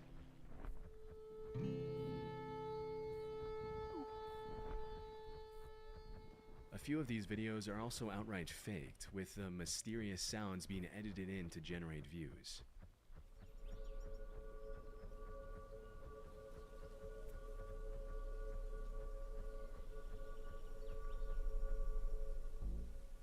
Notice how the birds around the area appear completely unaffected by the loud, ominous noise, which would be unlikely if the sound was genuinely overwhelming the environment. Birds have sharper hearing than humans, and they would likely react.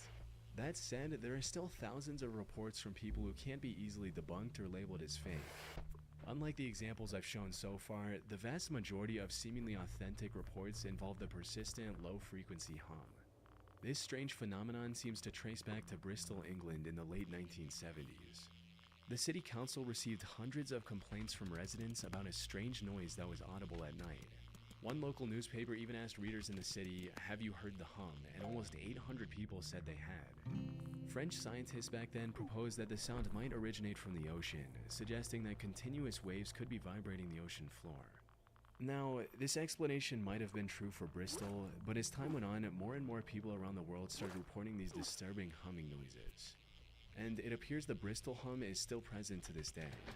There are many theories that attempt to explain the bizarre global phenomenon. And these can get into some truly out there conspiracies, like aliens or secret underground civilizations in the Hollow Earth. However, the most plausible explanation I found suggests that these sounds are more connected to the listeners themselves rather than their surroundings. Things like hypersensitive ears and early signs of hearing issues like tinnitus could be a major contributor. Another possible reason could be the increasing levels of anxiety and stress. A BBC researcher also noted that she only heard the hum when she was exhausted and stressed out, which further supports the notion of this mysterious hum being a psychosomatic or stress-related phenomenon. During my research, I even found the video claiming to capture the strange humming sound. But when I watched it, there was nothing unusual, just regular environmental noise.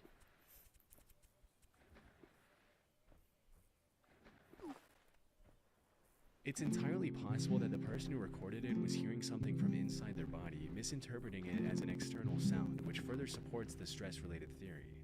However, this doesn't explain the hundreds or even thousands of other videos that do include the hum. And given the endless amounts of possibilities for each individual case, I doubt we'll get a concrete answer anytime soon.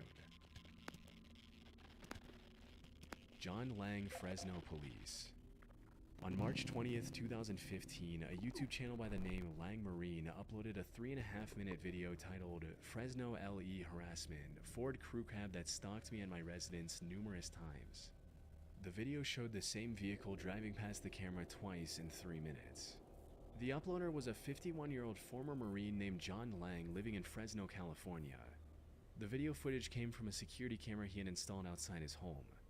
And in the description of this video, he provided much-needed context behind the oddly disturbing encounter. According to Lang, he was critical of the way Fresno PD and Fresno Fire utilized their budgets online. So now they were stalking and harassing him in retaliation, and the Ford truck in the video belonged to either the Fresno Police Department or the Sheriff's Office. The next day, he posted another video of a man walking his dog outside his home. The video showed the dog and his owner stopping outside Lang's home for a few seconds and moving on. Nothing too unusual. However, Lang claimed that the person in the video was a plainclothes police officer who was conditioning Lang's dog so that it wouldn't attack if the same officer broke into his home later. Over the next 10 or so months, Lang continued posting videos of shady activity captured by his security camera, like a guy in plain clothes coming up to his home, taking a look and walking away immediately. Or a police truck stopping outside his home for a few seconds and then driving away.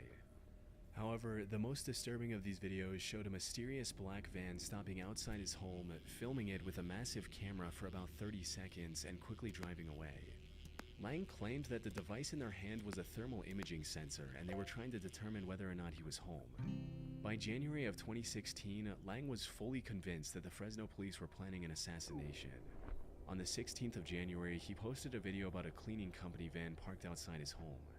In the description of the video, he wrote, "If I turn up missing or dead tomorrow, remember this van. I think I seen a couple of guys sneak out the side door and into the building when it was parked in the carport this afternoon. I've been causing the city of Fresno a lot of problems recently, which I now regret." Unfortunately, this would be the last video Lang would post on YouTube, because just a few days later, firemen found him dead inside a burning home with multiple stab wounds on his body. This was sad news for people who were following the story. However, this was only the beginning of a much bigger conspiracy. You see, when the news of his death initially broke, the report stated that he had a few stab wounds on his upper back as well. If this were true, it would validate all the theories about getting assassinated. This was also the Fresno PD as the number one suspect for his murder. However, when the Fresno coroner released Lang's autopsy report, it mentioned 3 self-inflicted stab wounds on his chest, and there were no mention of any stab wounds on his back. Was the earlier report a mistake, or were the Fresno police trying to hide their crime? This inconsistency led to tons of backlash and even a petition to reopen his case, but it remained closed. To this day, the John Lang case sits as a mystery. Was he actually getting stalked, or was he just severely mentally ill and paranoid? From my research, the answer seems to be a mix of both. First and foremost, it's worth mentioning that the Fresno police are well known for being ripe with corruption. A Reddit user mentioned a story he knew about the PD, stating, "I mean, my friend's dad was FPD for decades, and Jerry Dyer showed up with some officers and threatened him back in the late 90s, so it wouldn't surprise me if the cops were intimidating this dude." So, did the Fresno PD retaliate against Lang? Maybe. What's more likely is that Lang was getting more paranoid and losing his mind over time. From what I can see, the man walking his dog is doing just that, walking his dog, and claiming that he was somehow conditioning Lang's dog in just a couple of seconds is pretty out there. Even the suspicious van can be explained quite easily, since the device shown in the video was just a film camera on a gimbal, not some high-tech thermal imaging sensor. As for why they were shooting like that from a vehicle, they were likely indie filmmakers who just didn't have the proper permissions from the city. However, all of this is just conjecture on my part. The real evidence that proves Lang's deteriorating mental state is the fact that he turned off the cameras he had in his home a day before the incident. The last saved footage on these cameras was of him sitting with a kitchen knife in his hand.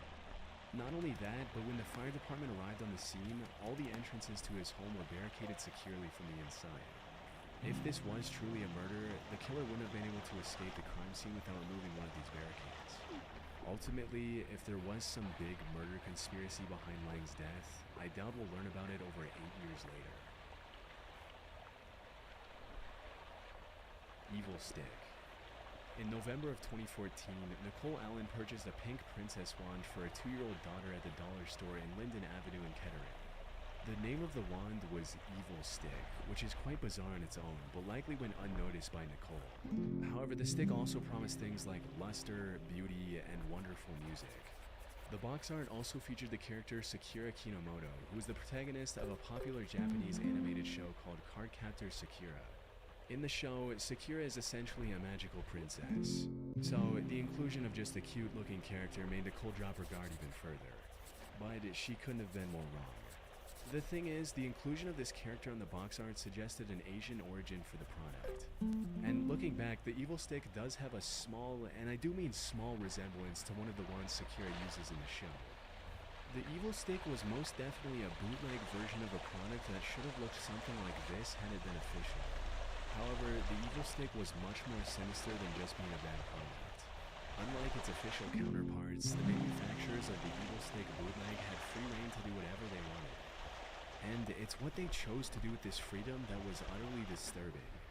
You see, the top of the wand had a shiny foil fitted in, likely to imitate the shiny star in the official wand.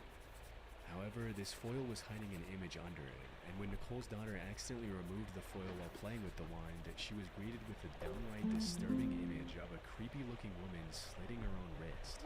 This was likely petrifying for the little girl, but that wasn't all. If you pressed the button on the wand, instead of the wonderful music it promised, the wand played a haunting laugh. This also turned on a light behind the creepy image, so the little girl would have likely seen it even if she hadn't removed the foil.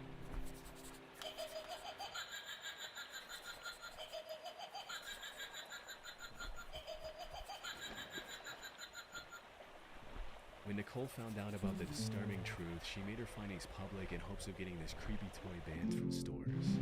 News coverage of the Evil Stick quickly went viral, but the toy remained as mysterious as it was creepy.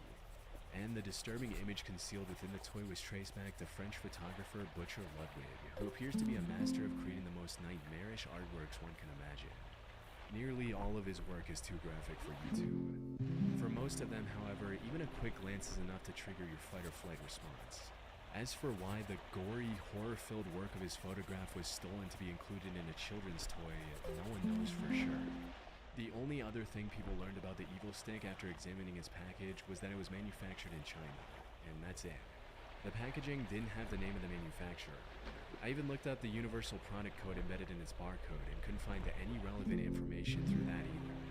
This is just one of those things that really makes you wonder what other disturbing mysteries are hidden inside cheap children's toys.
Progress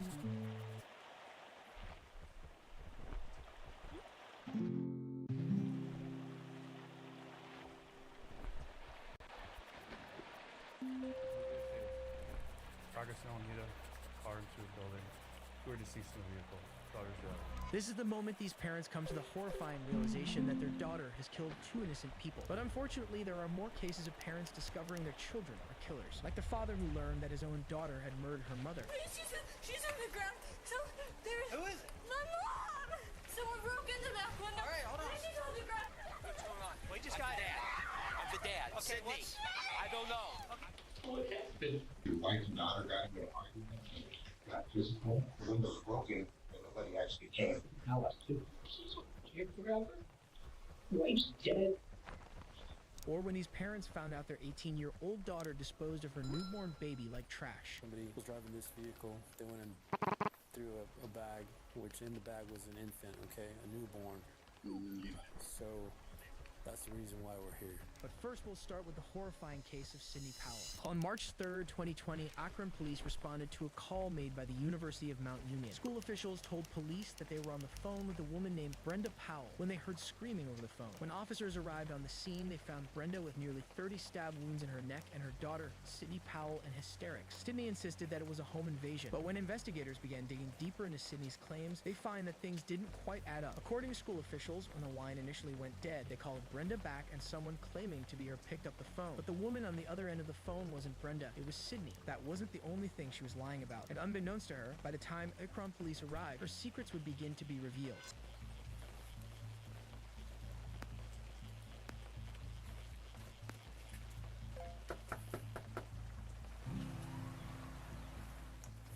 Upon arriving on the scene, officers immediately heard Sydney screaming inside, which gave the officers the probable cause they needed to enter the residence. But inside, officers would be met with a truly horrible scene. Not only that, they had their first encounter with Sydney, who had her fabricated story locked and loaded. Akron Police!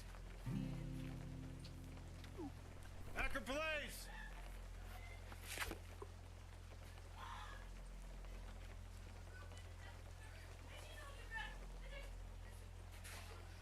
Where's your mom at?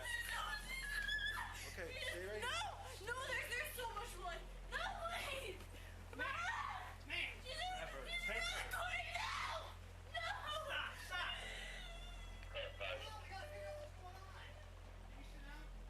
R9, get that 32 rolling here quick. We got a female down, blood all over the place.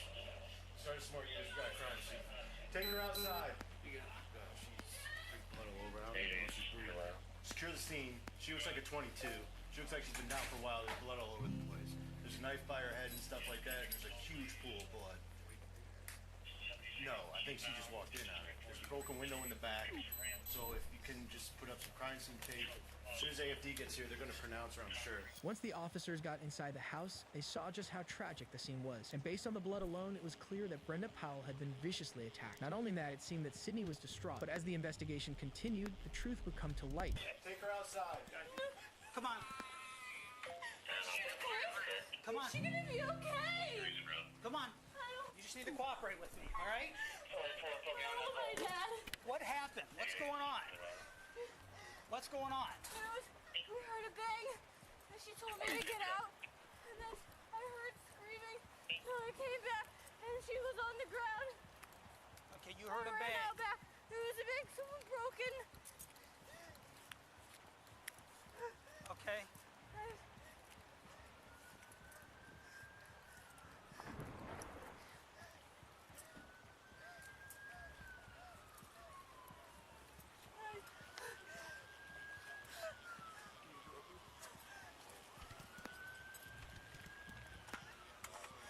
What is your name? Sydney. Are you cut? I don't think so. Yeah, you're cut somewhere. I don't think so. Yeah, your hand. No, I was helping her. I grabbed her. All right, stop. I tell you what, can you sit on the ground here real quick? Come on. Come on. You said the ground. Yeah, you're fine right there. No. You're fine right there. I grabbed the knife. While being escorted outside, Sydney tried to explain things to the officers by telling them that her mom told her to get out of the house after they heard a bang. She then said that someone broke in, and when asked about the cut on her hand, tells police that she grabbed the knife while helping her mom. Moments later, Sydney's dad, Steve Powell, arrived at the scene. What's going on? I don't know. We just got dad. I'm the dad. Okay, Sydney. I don't know. Okay. I don't know. Daddy! What? What the hell? Where's my wife? The window's broken, Dad! Where? The back window's broken in! So you're gonna have to... Daddy! The officer's inside there, so... I don't know! There was so much blood! Lady in the house, okay? She's got minor cuts.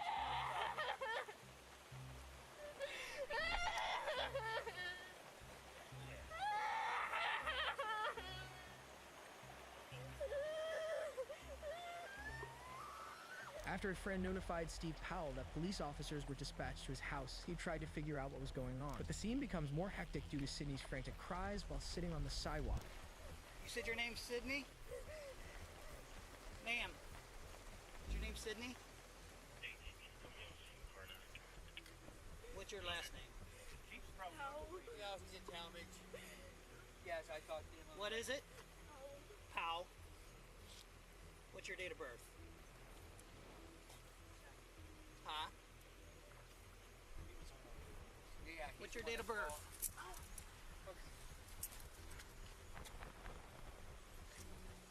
As the situation becomes more intense, law enforcement tried to get more information from Sydney, but Sydney became more unresponsive and catatonic as the questioning continued. I mean, she just got cuts to her hands here. Yeah, so... I don't know. Sir, we don't... Does she have any mental issues? No, she was having a little trouble at school at Mount Union, and she came back home to try and work things out. Just today is when I found it. She's been, I think she has been going to class for the last couple of weeks. So she just came home today? Yeah, today. It's like 11 o'clock. Sydney. Sydney. Sydney. Oh, fuck. What is going on with Sydney. What's going on? Huh? I need to know what's going on. We don't know yet. Her father, on the other hand, had a lot to say. And when the officers begin questioning him, information comes to light that paints a more detailed picture of Sydney and her relationship with her parents. Information that later became vital in building a case against Sydney. The officer then turned his attention to Steve Powell, who revealed that Sydney was having trouble at school and wasn't going to class for a few weeks, so she came back home to work things out. Investigators later pieced together that Sydney had been unenrolled from the University of Mount Union after failing 3 classes. She tried to pretend like things were normal and kept the secret from her parents. And after further investigation of the crime scene, police concluded that Sydney attacked her mother with an iron skillet and staged the scene to look like a break-in. Once they come to this conclusion, investigators have the difficult job of delivering the heartbreaking news to Steve Powell. His daughter is a killer. What happened? I don't think someone broke into the house. I don't know if your wife and daughter got into an argument and got physical. The window was broken, but there's no forced entry into the house.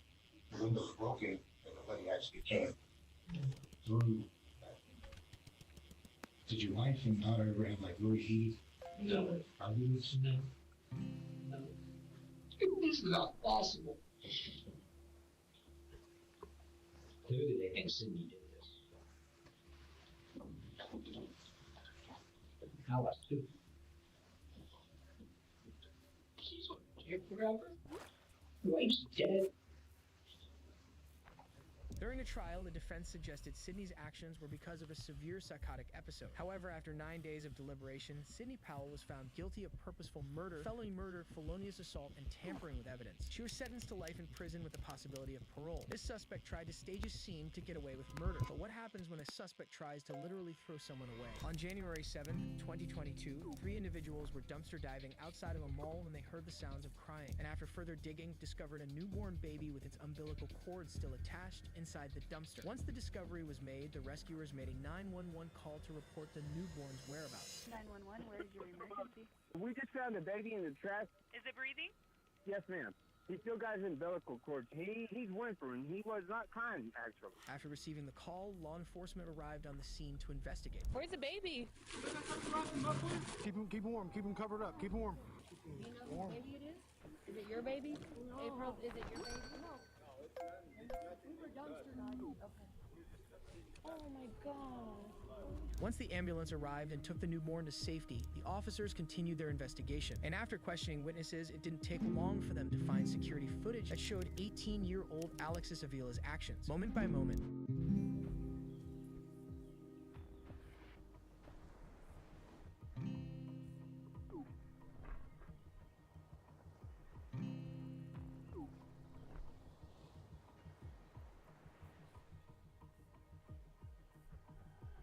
In the footage, Alexis can be seen driving up to the dumpster and getting a trash bag from the back seat and tossing it into the garbage. Inside the trash bag was Alexis' newborn baby boy wrapped in a towel. And that evening, the same security footage captured the moment the baby boy's rescuers came to save the day.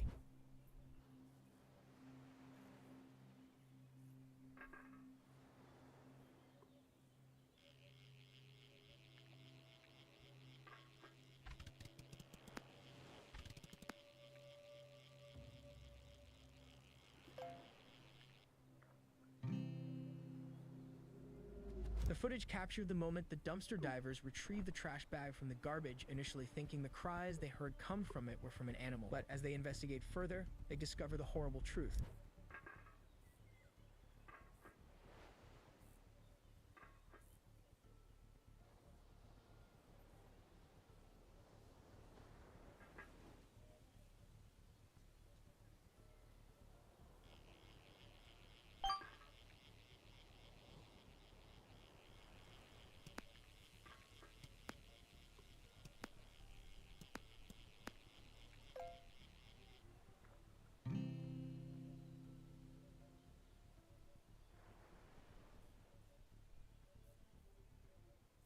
The Good Samaritans can then be seen pulling the baby from the trash bag and immediately calling the cops for help. And after finding the security footage, police officers were easily able to track down Alexis' home. Hello, how's it going, ma'am? We have some questions involving this vehicle. Is this your vehicle? Yeah. Okay, do you drive it daily? Your daughter does? Okay, what's your daughter's name? Why? This vehicle was involved in a abandonment of a child, okay? Somebody was driving this vehicle. They went and threw a bag, which in the bag was an infant, okay? A newborn. So that's the reason why we're here. When police arrive at the home, they speak to Alex's parents, who seem completely dumbfounded by the information provided by the cops. But the officers proceed with their investigation by bringing Alexis and her parents in for questioning. What happened today? How did your day start today? I was in pain. I just go to sleep and then go back to the restroom. Go to sleep and go back to the restroom. So obviously you gave birth to a child. Right. I'm trying to find out where it happened, how it happened, or what led to that and stuff like that. I went to sleep and then I woke up and I went to the restroom and I was just trying, and then it came out and I thought it was poop, and then it. Okay. So you were where? And you're at your house? Yeah, I was by myself. You were by yourself? Yes. Okay. I was in a panic. I didn't know what to do. Okay. I was scared. I just left and I drove around and I just put it to where I put it. I put it in the bag. I took it to the car. When I was in the car, I had 2 trash bags. I took one with me, which is the one that I had, and then I put it again, and then I drove around and I didn't know what to do, and I just put it in there. A short time later, Alexis is arrested. Alexis was found guilty of attempted first-degree murder and child abuse and sentenced to 18 years in prison. But in October of 2023, she made an appeal to have the Supreme Court look over her case. She was released pending the outcome of the court's decision. In this case, the suspect threw all of their victim like garbage. But what happens when a suspect's dangerous driving ends lives? On July 31st, 2022, at around 5:30 a.m., 19-year-old Mackenzie Sharilla was driving with 2 male passengers when she hit a brick wall going 100 miles per hour. 45 minutes minutes later, a Good Samaritan saw the aftermath of the crash and notified police. When the Strongsville Police Department arrived on the scene, both the passengers, 19-year-old Davian Flanagan and 20-year-old Dominic Russo, were pronounced dead, but miraculously, Mackenzie survived. After assessing the crash, law enforcement conducted interviews to uncover the reasons why the crash occurred. What they would find would make them question whether or not this was an accident. The cops would soon determine that Mackenzie had her foot pressed down fully on the gas. Not only that, she never once applied the brake. But before any of this was discovered, body cam footage captures the cops step by step as they assess the scene. Duty. Radio. This car's split in two.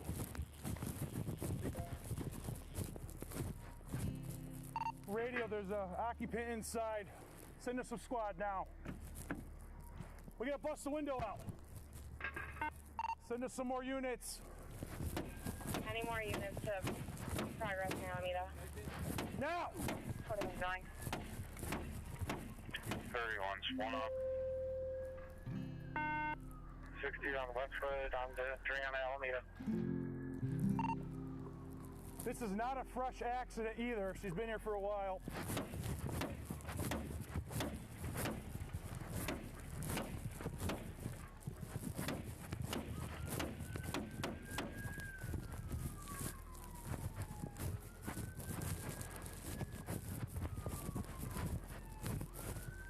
Radio, we got at least 2 occupants in here. No one's moving. Oh my God. Oh my God.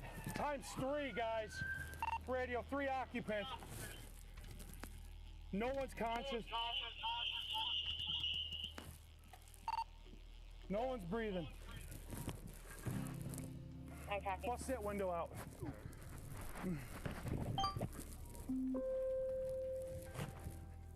Rookie.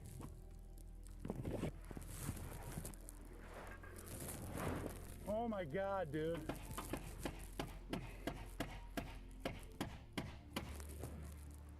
Who can hear my voice? Drivers, radio, the driver is breathing, unconscious. The officers struggle to get inside the vehicle, but can tell that the occupants are in serious danger. One officer even notes that the driver is breathing but unconscious. Eventually, the officers are able to get inside the vehicle, and that's when the severity of the accident really begins to sink in. Did you try the pockets of them? No, I Okay. All right. Okay. Jesus Christ. This is the worst I've ever seen.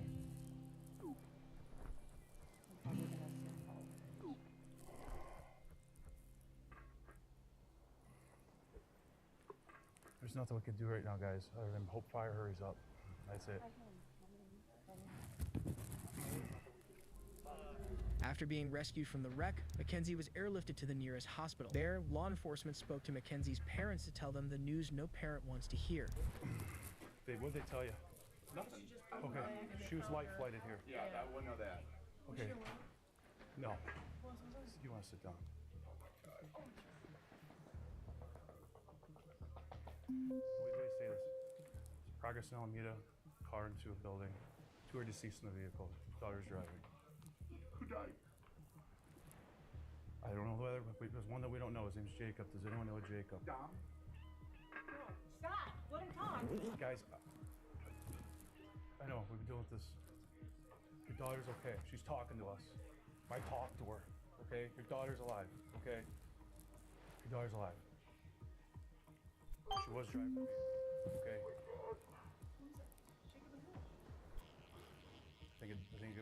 What's the name you said? Dom? Might be. Oh my God. Stop. What's his relation to you? Okay, yeah, then Dom was in the car. Stop! What? Freaking? Ma'am, it's... What? That's where we're at right now. What happened? It's right now, it's an ongoing investigation. Speed is definitely a factor. So are drugs. Oh my God. So do you guys know anyone named Jacob? Anyone?